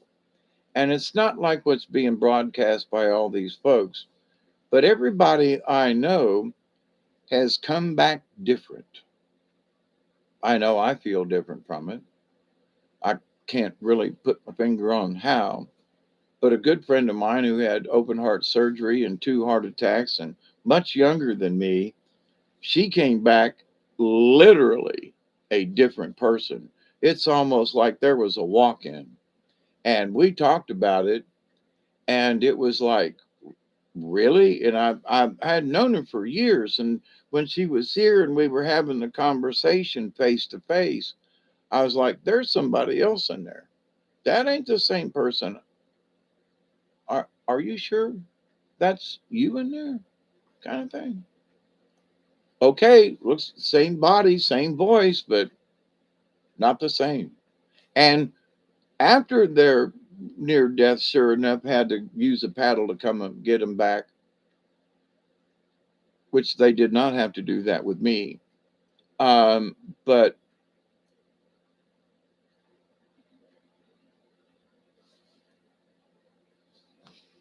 and that was an odd experience in and of itself too. But anyway, um, she changed her life totally. I mean, she was an artist and a painter and just as wishy-washy as she could be long. And she came out of this and then started this and that and this and became, oh my God, the things she accomplished. Like, what? You did that? Yeah.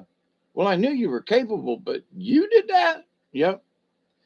She did something in the community over there in Jessup and around and stuff. I mean, really, really, I mean, it's good for her. But she ain't the same person. She just not the same person. A better person, maybe.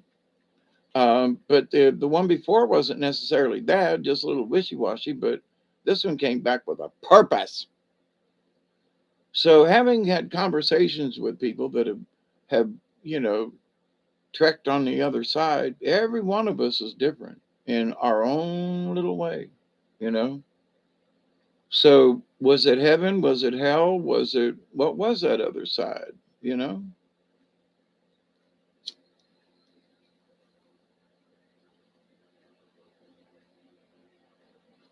I will say this.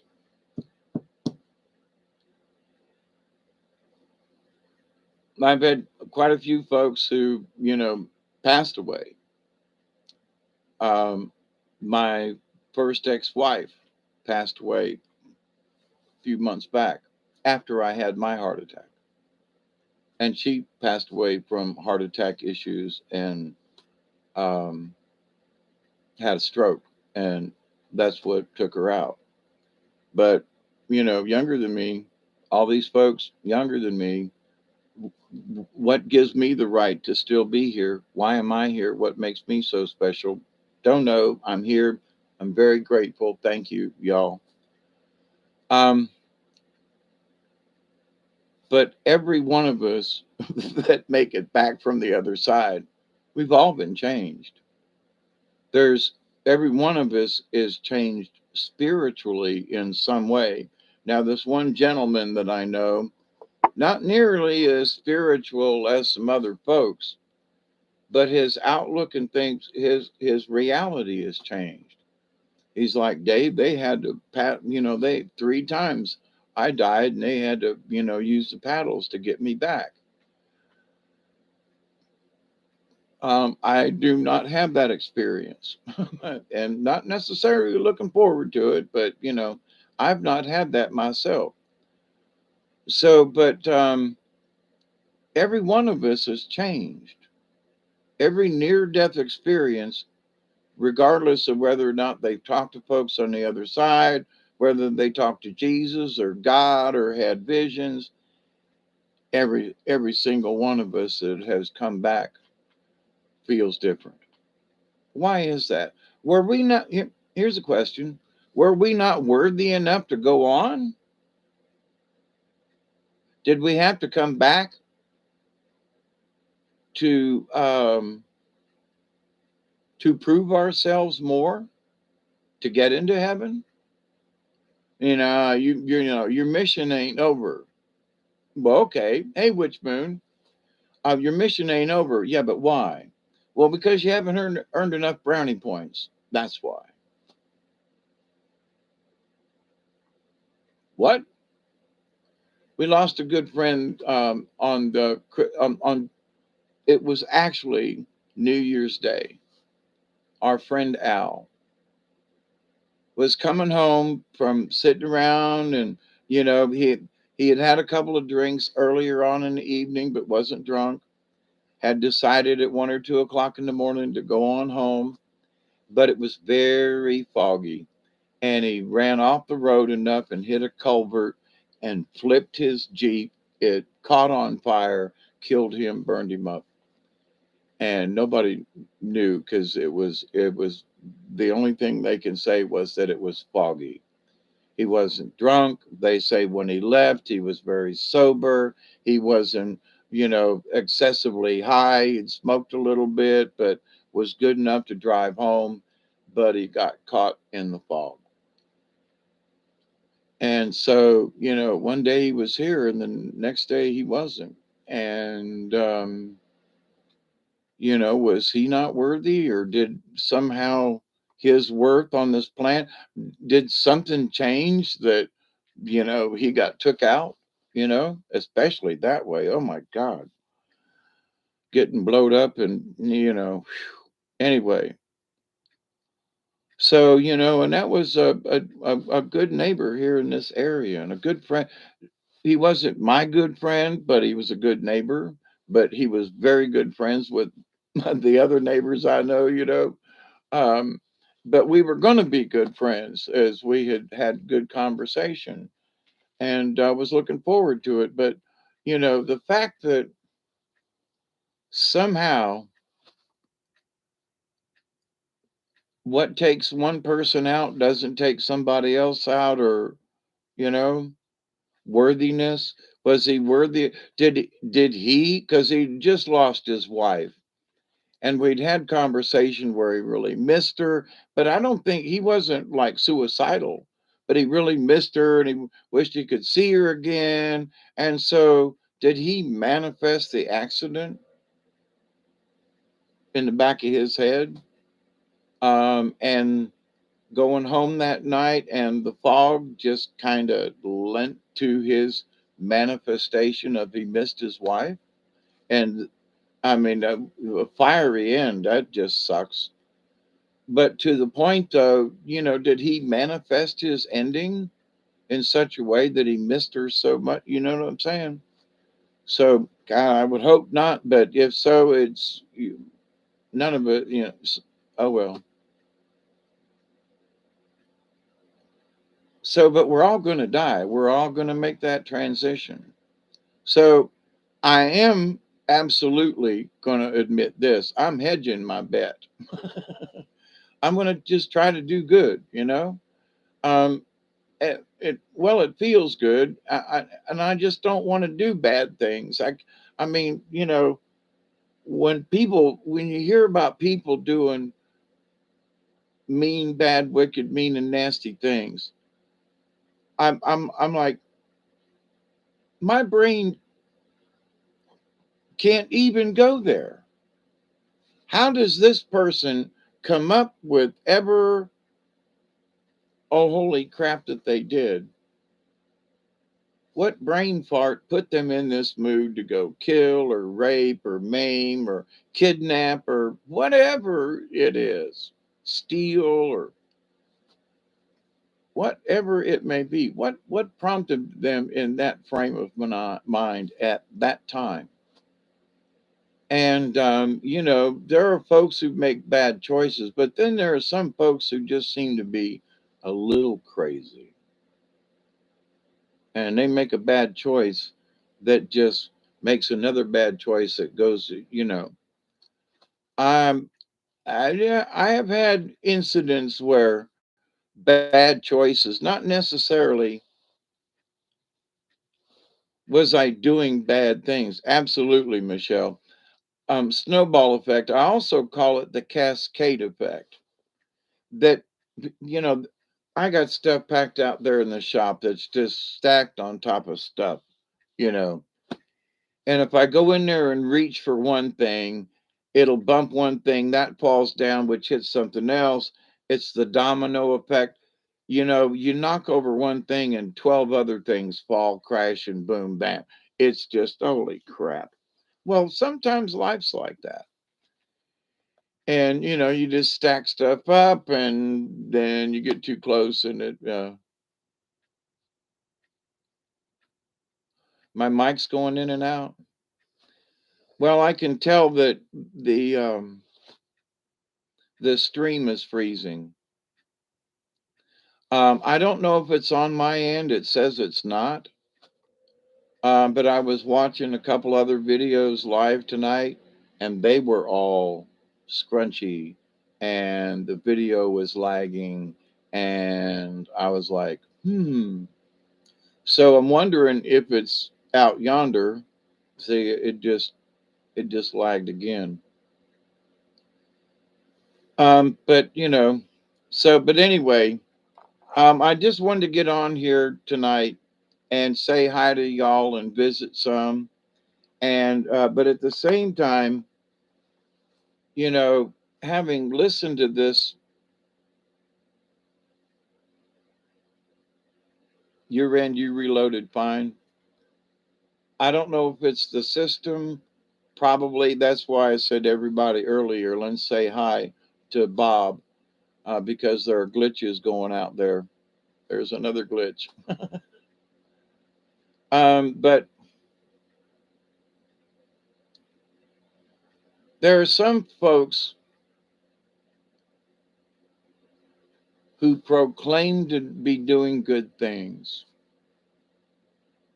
And in their mind and in their mindset, they're doing good things. But now I've observed some of these folks, and in my humble opinion, they're the righteous ones, and they're spouting all this stuff about the Palladians and about this person and about that. Um, and it's like, number one, how do y'all know?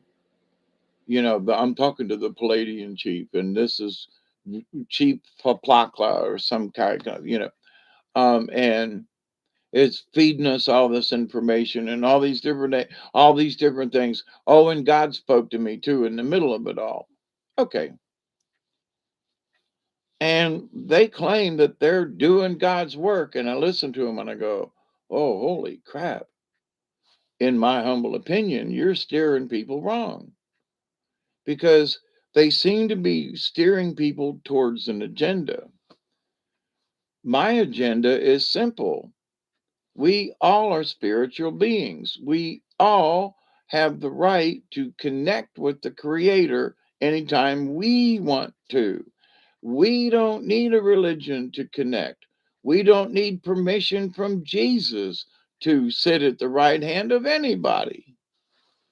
Um, Not that I don't, I have stated I am a a warrior for Christ. I am a prayer warrior for Christ. So that's that. But this idea that, um, wait a minute, if I'm a prayer warrior for Christ, then shouldn't I be spouting religious stuff? Nah, because I don't believe in the religion. I believe in the things that Christ talked about and taught, but I ain't about the religion. So there were things that Buddha discussed. I'm not necessarily a full Buddhist. Lots of things in my life I have studied, and they have all influenced me spiritually. And so I am a spiritual person because of all of the above, not one or the other. It's a combination of all of the above. And so what it has taught me is that regardless of the religion, it is the person who turns out to be holy or not, whether or not you're a good person or a bad person. Do you go about wanting to steal stuff? Do you want to take advantage of everybody? Do you want to grab everything you can and it's all about me and ego? Well, then, you know, we'll see. If you think you're doing the righteous stuff, then okie dokie. Um, you know, I I can't be the one to judge, but these same folks are touting that they have the answer. When wait a minute, seems a little egotistical here, in that you know the right way. I don't know the right way. I really don't. I'm still looking. But what I'm looking for is the right way. And the further I go down this road at age 70, I realize that doing good deeds and working with people and sorting out differences and that's just the better way to go. When I was the other way and contrary all the time and argumentative all the time, and I can still be contrary and argumentative, but at least it's with tact. At least I can say, come on, let's sit down. Before I'd go, you're fucking wrong and you don't know what you're talking about. And I used to be that guy that, that would get in your face. So I ain't that guy anymore. And, at least I try not to be, but so I get in your face in a different way. Hey, let's have a conversation.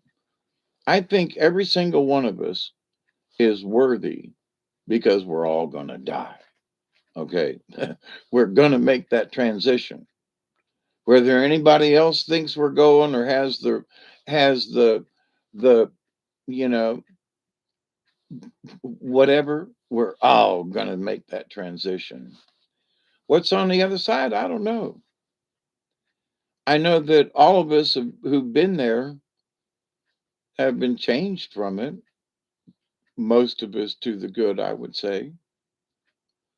Some folks a little more than others, but all still to the good side.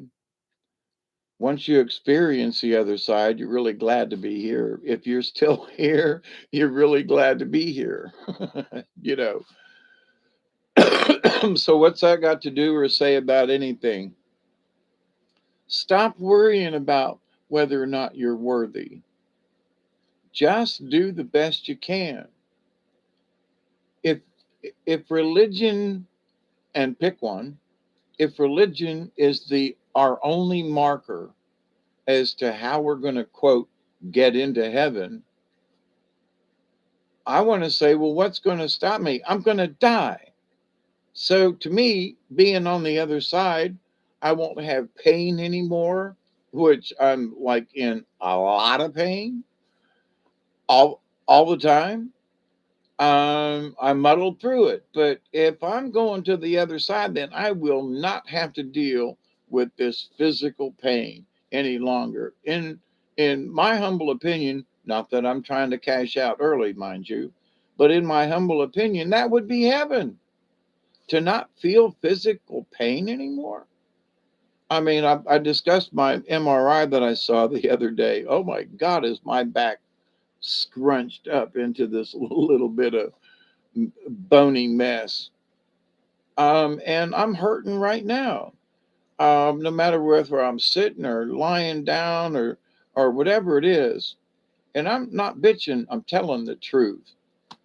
So, but to not be here in the 3D world, and if I still have consciousness, I won't have pain. That would be heaven. I mean, so whose definition of heaven? To be without pain? Heaven.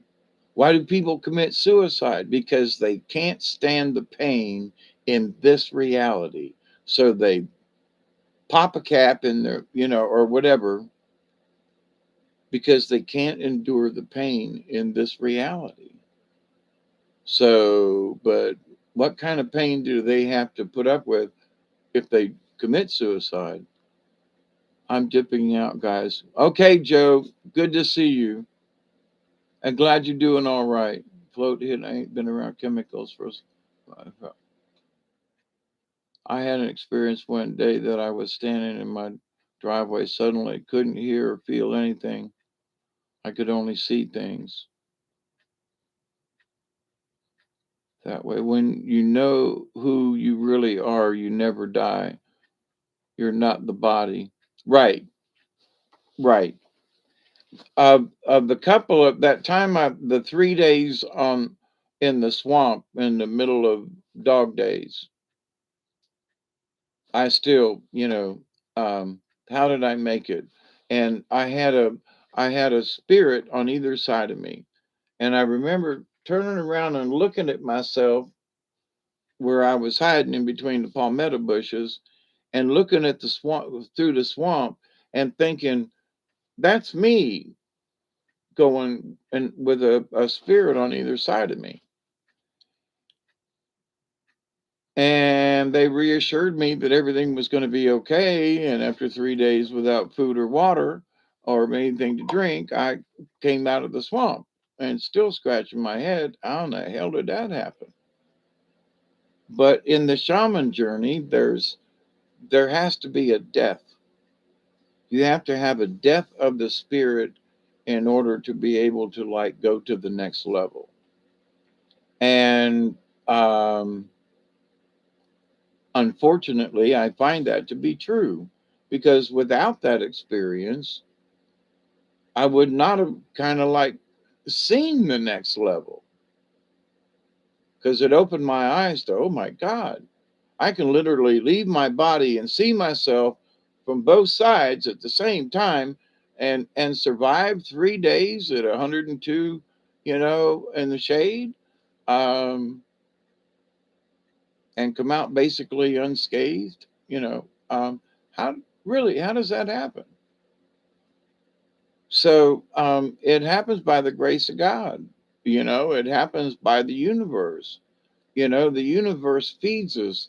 We can get all the nourishment we need if you believe in the breatharians, but to the point though that if you understood it and believed it enough, you all you have to do is just breathe in the air.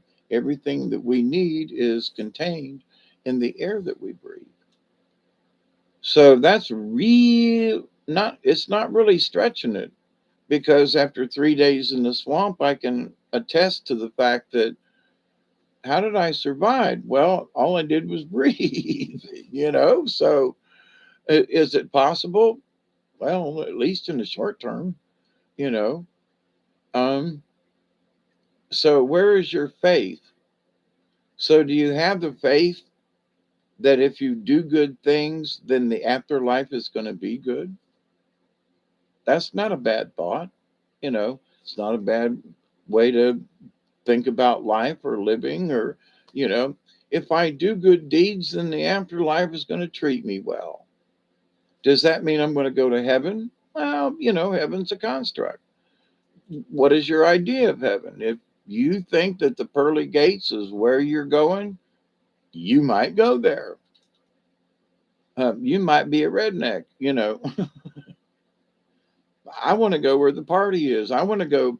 I want to go travel the universe. I don't want to go. You get stuck in one place on a cloud playing the harp. It would be flippin' boring for eternity. No, come on. A friend of mine said that I died while standing in my driveway, but he was in Oregon. That and no EMT was called, and no one was around before or after what happened. Was it your astral body, Steve? Because I have stood in places and looked at things, but it was my astral body. So just asking.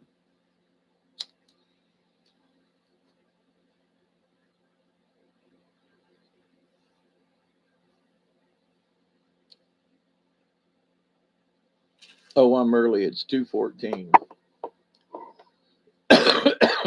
I'm early, but I'm going to let you go. It's been 2 hours. And I think I pretty much hit on a lot of things about this, whether or not we're worthy. But religions have a tendency to make us to want to dumb us down. We're not worthy unless we do these things. We're not worthy if you're a Catholic. We're not worthy, to receive the body of Christ. Well, if you really want to eat his body and drink his blood, you go right ahead to receive the communion, the Eucharist. But if it's about that, you have to go to confession, you have to confess your sins, you have to take the Eucharist, you have to do all these church things. Oh, spit up on me, why don't you? You have to get circumcised, you have to get criticized, you have to get baptized, you have to get whatever sized within the church in order to get there. So you got to do all these things, I guess, to prove whether or not you're worthy enough to make it into heaven. So, to receive the sacraments, well, wait a minute now. I mean, if you don't receive all the sacraments, you got a lesser chance of getting into heaven. That's why they encourage you to receive all the seven sacraments, right? I've received a couple of them, but that's enough for me. But to the point, though, it's like, but if you don't get all the sacraments, then you're of lesser value. So you are worth less than a person who's had all their sacraments. What? Oh, yeah, God's going to say, woohoo, man, you checked them all off. Come on in. You know, that's the way the Catholics believe. Well, I got 3 out of 5. Well, that's better than none. And what about those babies that died before they could do anything? All them babies that are in purgatory. Well, they didn't get no sacraments. So their spirits got to hang out in purgatory until Jesus comes and to, the final judgment. And so them souls, them babies who've never done nothing but died before they had a chance to do anything, they don't get to go to heaven. They don't get to go back. They got to hang out in purgatory. And they don't get no sacraments. They might have been baptized, but they don't get any others. So they're the lowest people on the totem pole, right? Died when they was 3. One of our brothers drowned in Miami River up there in Dayton, and he was like 3.5 years old. So Dennis did not get a chance to be here long enough. So is he hanging out in purgatory?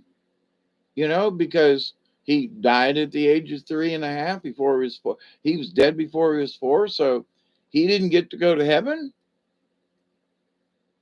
What? He didn't do anything wrong. Well, he drowned in the river, so he must have done something wrong, right? Went where he wasn't supposed to go. But in the Catholic religion, if you believe what they believe, that baby goes to purgatory until Jesus comes and does the last judgment thing. That just don't seem right in my humble opinion. It just doesn't.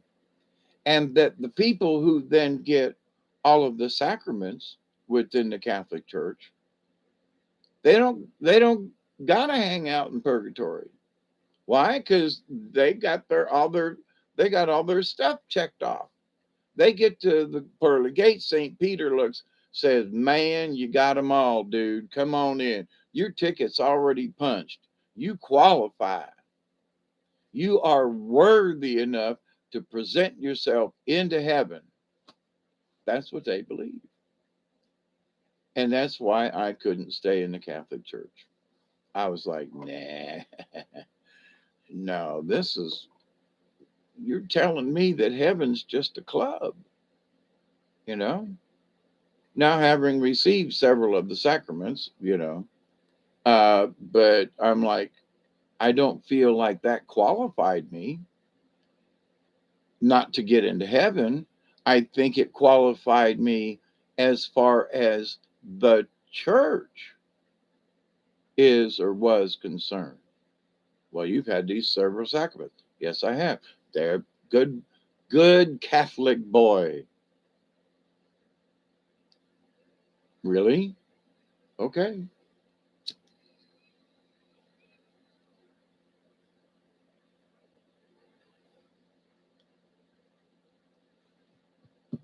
So I determined years ago I don't want to go to a Catholic heaven with all these stick in the muds. I don't want to go to that one. I could tell the wind was blowing because I could see the grass and limbs moving. I've had that experience too, Steve. Uh,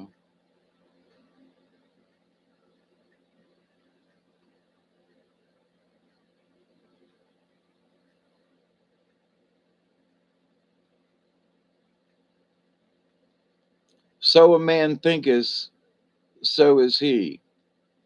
In a lot of ways, I mean, just looking at stuff in general and like I say, talking with other people with near death experiences, so forth. But to the point of that, I seriously question this idea of heaven from the 3D construct, from the 3D point of view. People have to have a vision of something in their head. So, why is it the pearly gates? Why is it the streets paved with gold? I know why, because it's all about the value of something. Well, why can't it just be a brick road?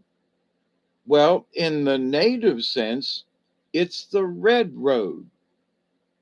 It's not paved with anything. It's an old country road made out of clay. It's the red road. So you walk the red road, the good red road, and what that gives you is a good uh, shaman death, in that you will remember this life when you go to the next.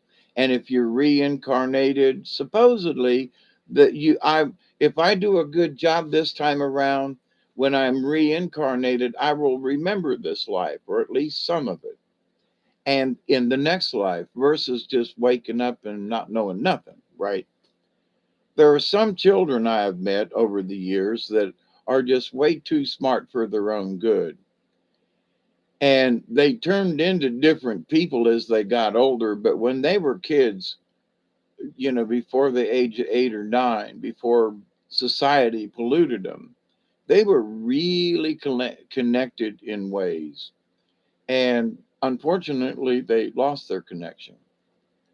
And by the age of 7 in the Catholic Church, you have supposedly lost your connection with God. And that's why at the age of 7, you can receive your first communion in the Catholic Church. So, anyway, a lot of strange stuff about the age of 7 and the number 7. But I was talked with some Mormon folks years ago, and they told me that they believe that in the first 7 years of a child's life, that they are still connected to heaven. They are still connected to God or to heaven, to the angel realm, and that when they turn 7, unless they have been schooled correctly, the age of 7 is when the connection is finally lost from children to, the spirit realm or whatever. I've seen some children, though, that it stays with them longer than that. As they gotten into teenage stuff and things, life got in the way and they lost their connection. There's still a core in some of these kids that I've seen that's grown up. They know that there's something else there, but society and life and cell phones and just stuff just has gotten them off the track. But I think that everyone at least has the potential to be worthy. So, do evil people go to hell? I think the really evil ones do. I think they're going to suffer somehow. I don't think that the universe allows it. Really good people, should they get rewarded, their transition should be easy. I hope that when Hitler, you know, crossed over, that he went through a meat grinder several times, and that he had to hurt and suffer uh, a million times over. Did it happen? Has it happened? But here's the thing: when you cross over, and I've experienced this in this realm through astral projection and other things, that 3 days on the river kind of thing, is that a lot of stuff can go on in an instant. So if you passed on, have made the transition, that in an instant you could go through hell. One instant, it, in the crossing over, you might have to go through an electric field that just, that is just so painful or whatever. But that, if you want to true, just ask a 7-year-old. Actually, a 5-year-old would be better, 4 or 5, because they can articulate better. But anyway, if it was a near death or what it was, but I wasn't afraid of anything before or after it happened. Yeah, that's good, Steve. Hey, Mary, how are you? Yeah, I've talked to some kids that, that were in their 4 range. Oh my God, were they connected? Oh my God, were they connected to the angel realm? Just unbelievable. I know a couple of these youngins who are now in their 20s, at least, that they still have a certain amount of connection, but because they grew up, they grew out of it. Hi, right back at you, Miss Mary. But um, again, who's judging this worthiness? But I, again, what really ticks me off about the way these folks were discussing, well, you're just not gonna, God's not gonna let you into heaven because you have to be worthy enough to get there. and you have to do this, and you have to be worthy enough to get there. And the da da da da da da da, and the apocalypse is coming, and we're going to all get hit with these rays, and there's going to be all these earth changes, and there's going to be a bunch of us that's going to die, and yeah, okie doke, you know, and the population reduction, by the way, um, people who've had the jab, all right, are more likely to die now than those folks like me who haven't. And the average death rate is up in the United States, the UK, in several countries around the world, especially those who were jabbed. There is an increase of morbidity that's out of the norm. As much as 16% higher death rates now since the 19 thing, and for those folks who got jabbed, heart failure, the football players, the you know, and there are other incidents, but that the average amount of deaths are higher now. So did the Agenda 21 folks achieve their goal? They're still working on it. Because if the average deaths on several continents has gone up,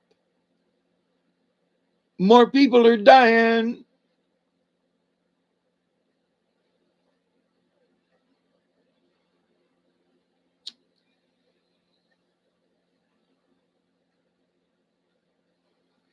Population decrease.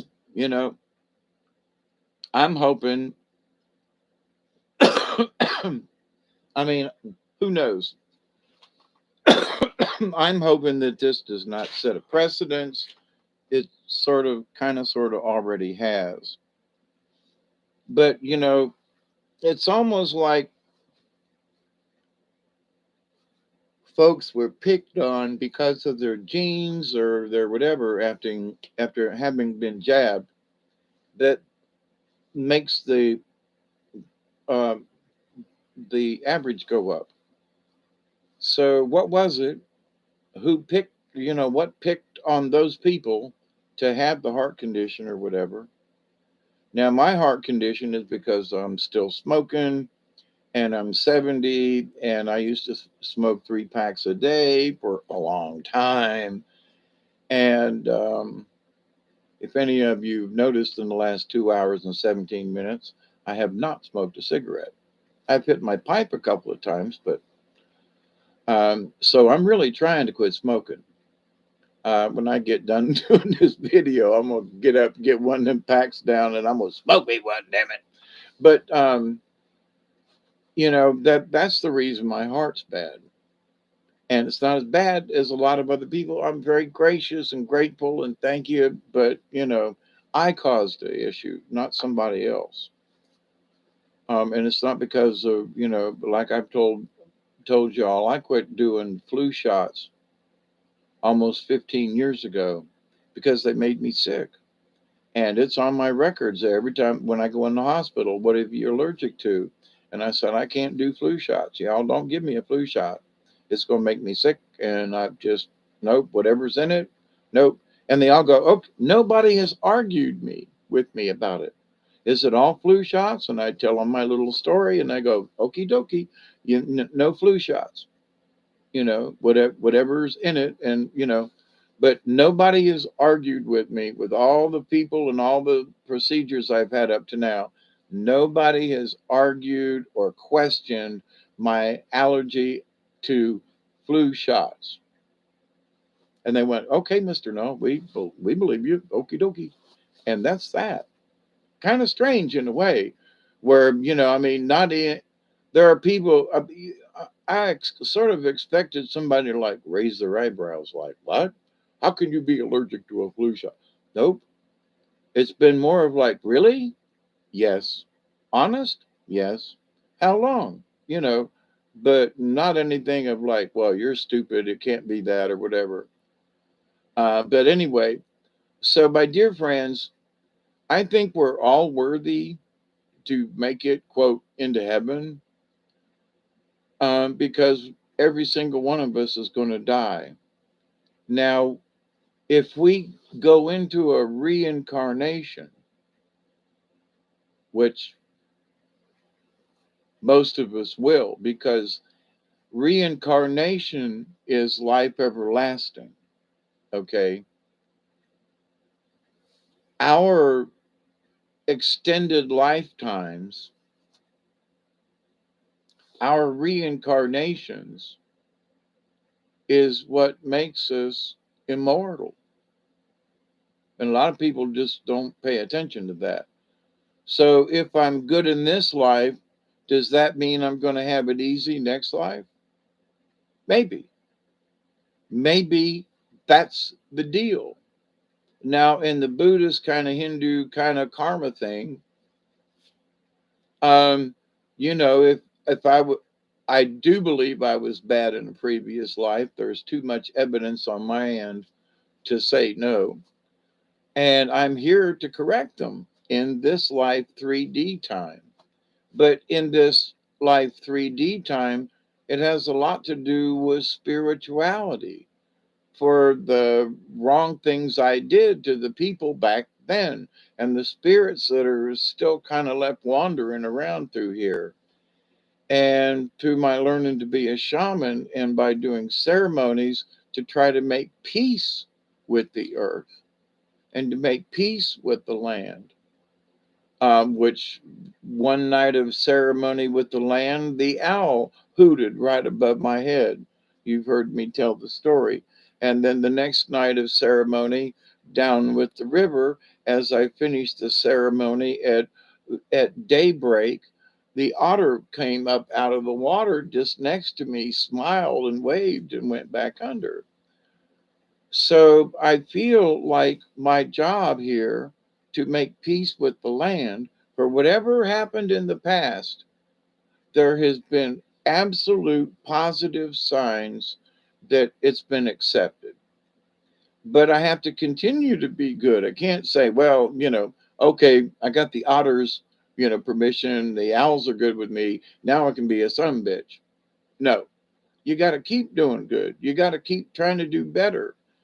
And by doing better, it's that every day. How do let me see. If you're not paying attention every day, even just a little bit, then you kind of you kind of lax off. And so for quite a few years, I knew what spiritual was, and I'd seen and talked with things, and I knew the right stuff to do, but was I really conscious of it every day? No. Was I paying attention every day? No. Did I say prayers every day? No. Did I meditate every day? No. So to do better every day to me is to kind of learn how to stay in prayer. So every day is a meditation. Every day is a prayer day. I'm all the time thinking about y'all and other folks in the universe. I'm always sending prayers out and meditations. There sometimes when my spirit guides are really loud and telling me stuff like, we got to have a conversation about this, whether or not you're qualified, whether or not you're worthy enough to get to the other side. And who are these people on this side to be able to judge anybody? Judge ye lest ye be judged.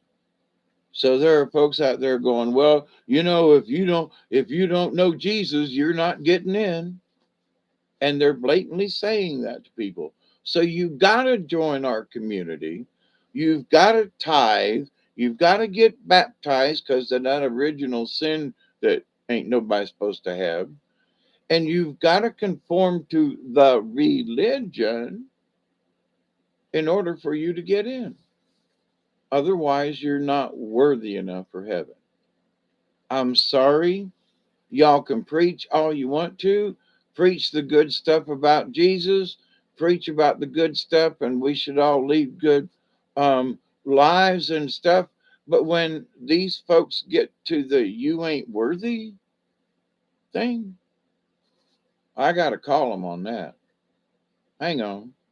You ain't got no business even talking about it because who says you're worthy enough? Your ego is such that you think you're the one that's going to go before the rest of us.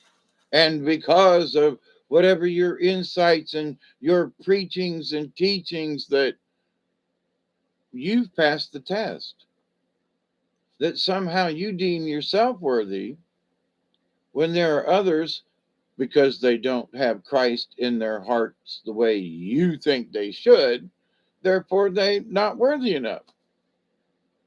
Shouldn't even be talking about it. I mean, who am I to?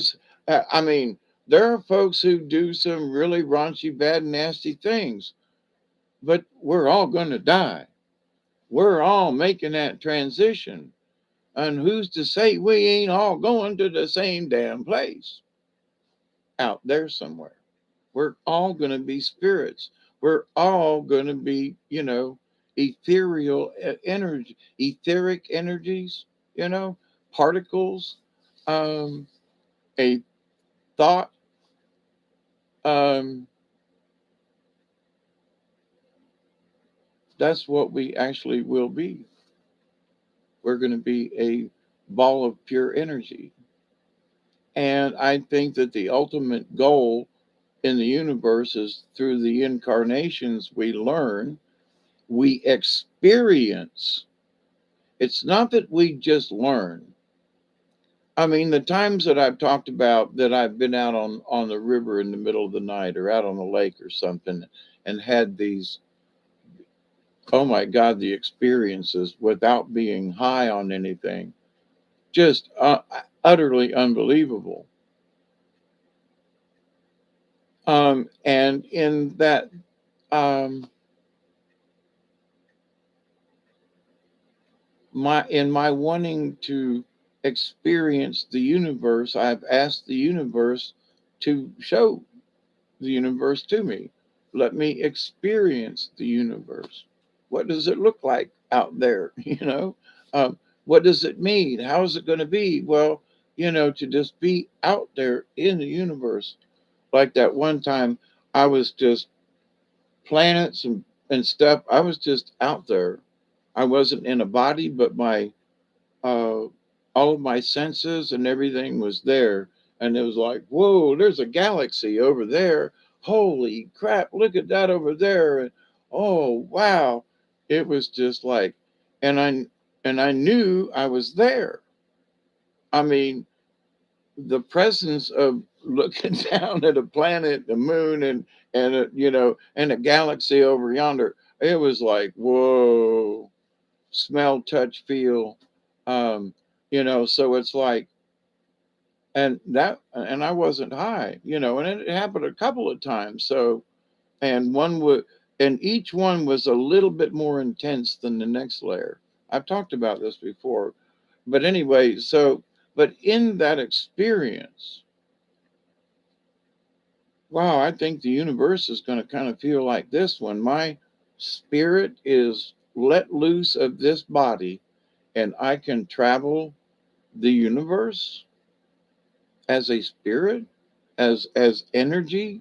Can I ride the sunbeams to another galaxy, or to another planet, or here comes a solar flare.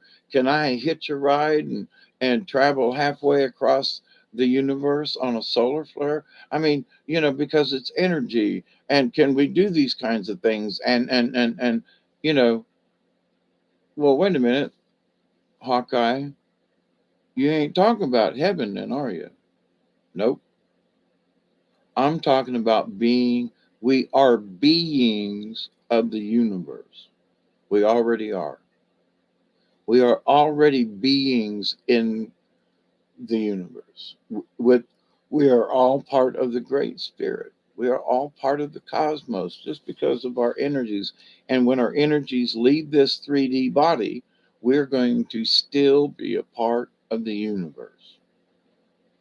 But does that mean that there is a heaven or a hell? Does that mean I can be as mean and bad and nasty as I want to be and still end up in the same place? I just don't want to take that chance. Not only that, but it's against who I am as a person. Growing up, helping people do this, No, I don't want to hurt other people. No, I don't want to go kill. No, I don't, no, I don't want to harm other folks. And that was long before I knew about the law of one. And then upon learning about the law of one, I'm like, no, I really do. And after reading Edgar Casey and stuff and things like that, what time is it? 2:45? Is that really what time it is? Oh my goodness. But in this realm of reality, um, maybe I was influenced by Edgar Casey way too soon than other people. So my idea of what heaven is has been like, well, heaven, well, when I leave this 3D body, I'm going to go back to being an angel. I'm going to go back to an angel body, if you will, spirit body, angel body, however you want to look at it. So I'm going to be that being again because I still am. It's inside of me. And I've made a lot of decisions over the years to be this spiritual being. So when I leave here, I'm still going to be it, right? Well, maybe if, like Bessie, when she was so mean and ugly and nasty and died in the dark kind of thing with darkness all around her, um, is her energy just this little dark blob? I don't know. I'll find out when I get to the other side. But this idea that religion and that if you don't have Jesus, you don't qualify. I just think that's pitiful.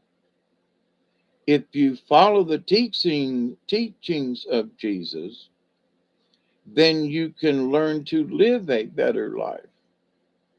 But if you don't, and it's mandatory, and here's the deal, you're going to go to hell or purgatory, or if you don't have follow the rules of the church, and that's what's going to determine whether or not you're a good or bad person.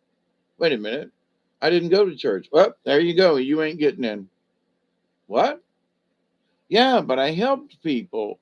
And, I started a club to help people, like for me, not that I was hoping to get brownie points, but, at the top of my driveway is a sign, the Little Ocklackney River Hermitage.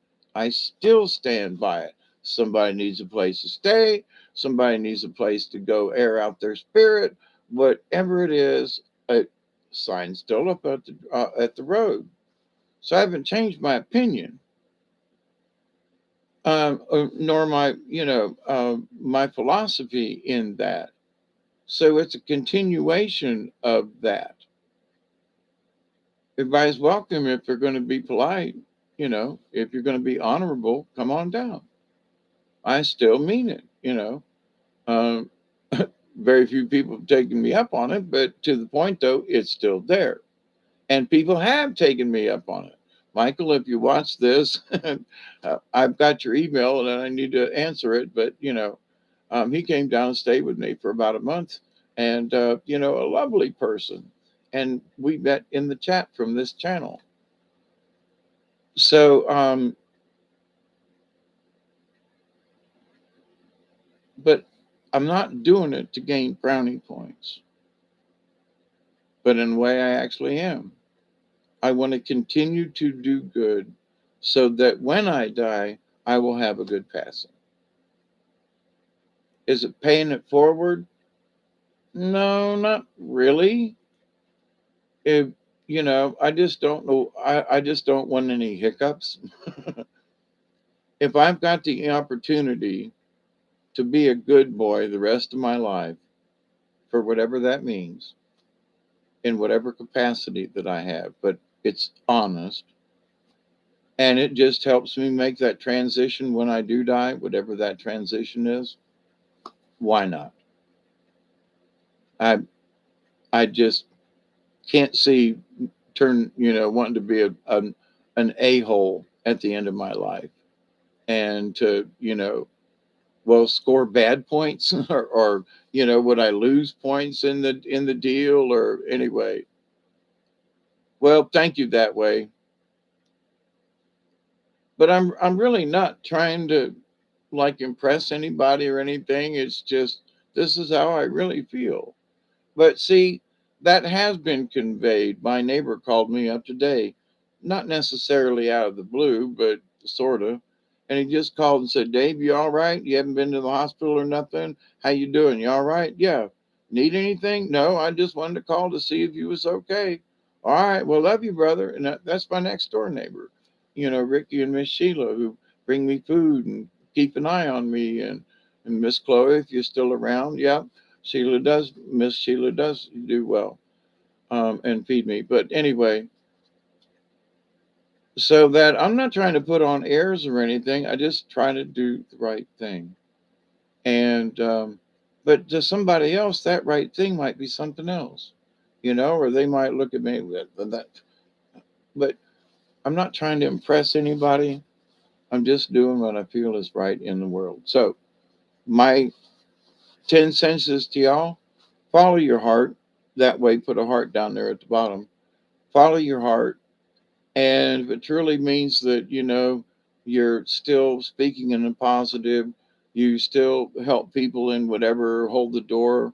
I was going into the store the other day, and I was still in the parking lot, and this lady stood there and held the door for me, because I had parked in the handicap parking lot, and I was really bent over and trying to get into the store, and she held the door the whole way, and I was like, "Oh, thank you, ma'am, so much." "No problem. I could see." And she, okay, thank you very much. I didn't know I looked that old and feeble, but she held the door for me. Thank you to the universe. So, did you hear what I just said about that? Miss Sheila and them are feeding me and checking up on me. So, and I've already talked with them and some other folks about my operation. And the news up to now, as I'm getting ready to close out here, the news up to now is, uh, the doctor has to get, uh, the doctor has to give whatever medical code to his nurses so they can apply, um, through WellCare, to see how much they're going to pay for or not pay for the operation. And my went to the cardiologist on Tuesday, discussed the operation, and they have already agreed. Good night, Steve. They've already agreed that I can come off a couple of my blood thinners a week before the operation. That my heart's in good enough shape that I can have the operation. So everything is thumbs up so far about that. But having seen my spine in the MRI on Tuesday, oh my gosh, no wonder I can't walk. Holy mackerel! But the science, um, being able to see the inside of your body and see what's actually wrong or not wrong, is just amazing. The technology these days. So, as uncomfortable as that trip was through the MRI machine, seeing the pictures and the development and everything, Um, I'll just say, I guess it was worth the trip. But anyway, my dear friends, it is Saturday morning. It's almost 3 o'clock here on Eastern Standard Time. We all survived Friday the 13th, I'm supposing, since we're here. So another day's gone by, and almost another half a month has gone by. So I love you all. It's going to be cold down here this weekend. It'll be 28, I think, tomorrow morning. Um, and so y'all stay warm. I got my little heater on, and me and Doug are going to curl up here in a minute. Um, Bless you all, Miss Mary and Chloe and Steve and anybody else that's hanging out back there. Um, oh, who did I miss? Miss Deborah, if you're still on. That way, um, I think Joe already conked out on us. Miss Mary, of course. Anyway, and everybody else that might be hanging out in the background. I mean it. Much love to you all. And each and every day, me and Duggar continue to pray that each and every one of you will continue to learn how to accept. Oh, Miss Pearl, you back in the background there. Much love to you too. Me and Duggar, we both pray that each and every one of you will continue to learn how to accept and receive the knowledge, the healing, the wisdom, and the many blessings that are still out there in the universe. And don't let these religions and people intimidate you. Find that good spiritualness within yourself and believe it, right, Michelle? Believe, believe, believe, believe. Have faith in that feeling. If you're following true to your heart, you'll know when you mess up. And so Duggar and I, we will continue to pray that each and every day, that each and every one of you will continue to learn how to accept and receive the knowledge, the healing, the wisdom, and the many blessings Aswar is out there in the universe. And in that law of three, which is important to you and me and a bunch of other folks too, that I continue to pray that each and every day, that each and every one of you will continue to learn to accept and receive the knowledge, the healing, the wisdom, and there's a bunch of stuff, many blessings out there in the universe. And as an addendum to that, that you continue to reject the chaos that's popping up everywhere. Be safe, everybody.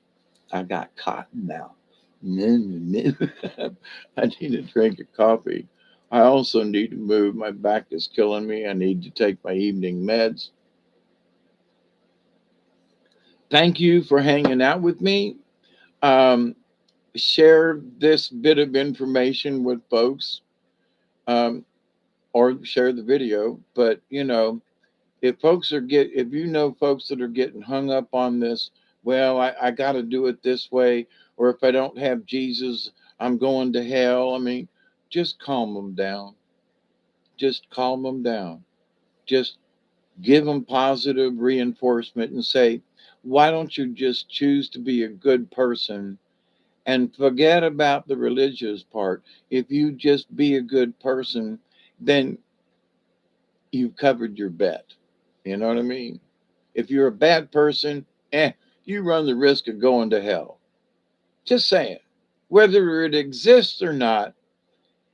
So, which do you choose? Well, I really don't. I like the idea of hell, so I think I'm going to choose the other. I think I'm just going to simply choose to, follow the good side or whatever. I might not be the best good person, but, I'm not an evil person. So, I love you all, and everybody has the same choice. And we can make the choice every single day. Cheers that way. Um, but every single moment, every single day, every single week, month, whatever. You're welcome, Chloe. Um, we have the choice to do good or bad, to say positive or negative things, to bring peace into the world, or to just be negative all the time. It's up to us. So I thank you all for being here. I thank you for being you. and just continue to spread the love and be safe, everybody. Okay, honest. Have a good Saturday and a good Sunday. Have a good weekend, and I hope to see you soon. Um, Whoa, that was a jiggle jaggle right there. A little bit of jumpy jump. I hope to do a card reading again soon. So cheers, everybody, and sleep well. Until next time, there's Duggar over there who says good night, and I give you all a good cheers and a cosmic hug, and wee. Thank you, Bob. Even though it was jittery, we still thank you.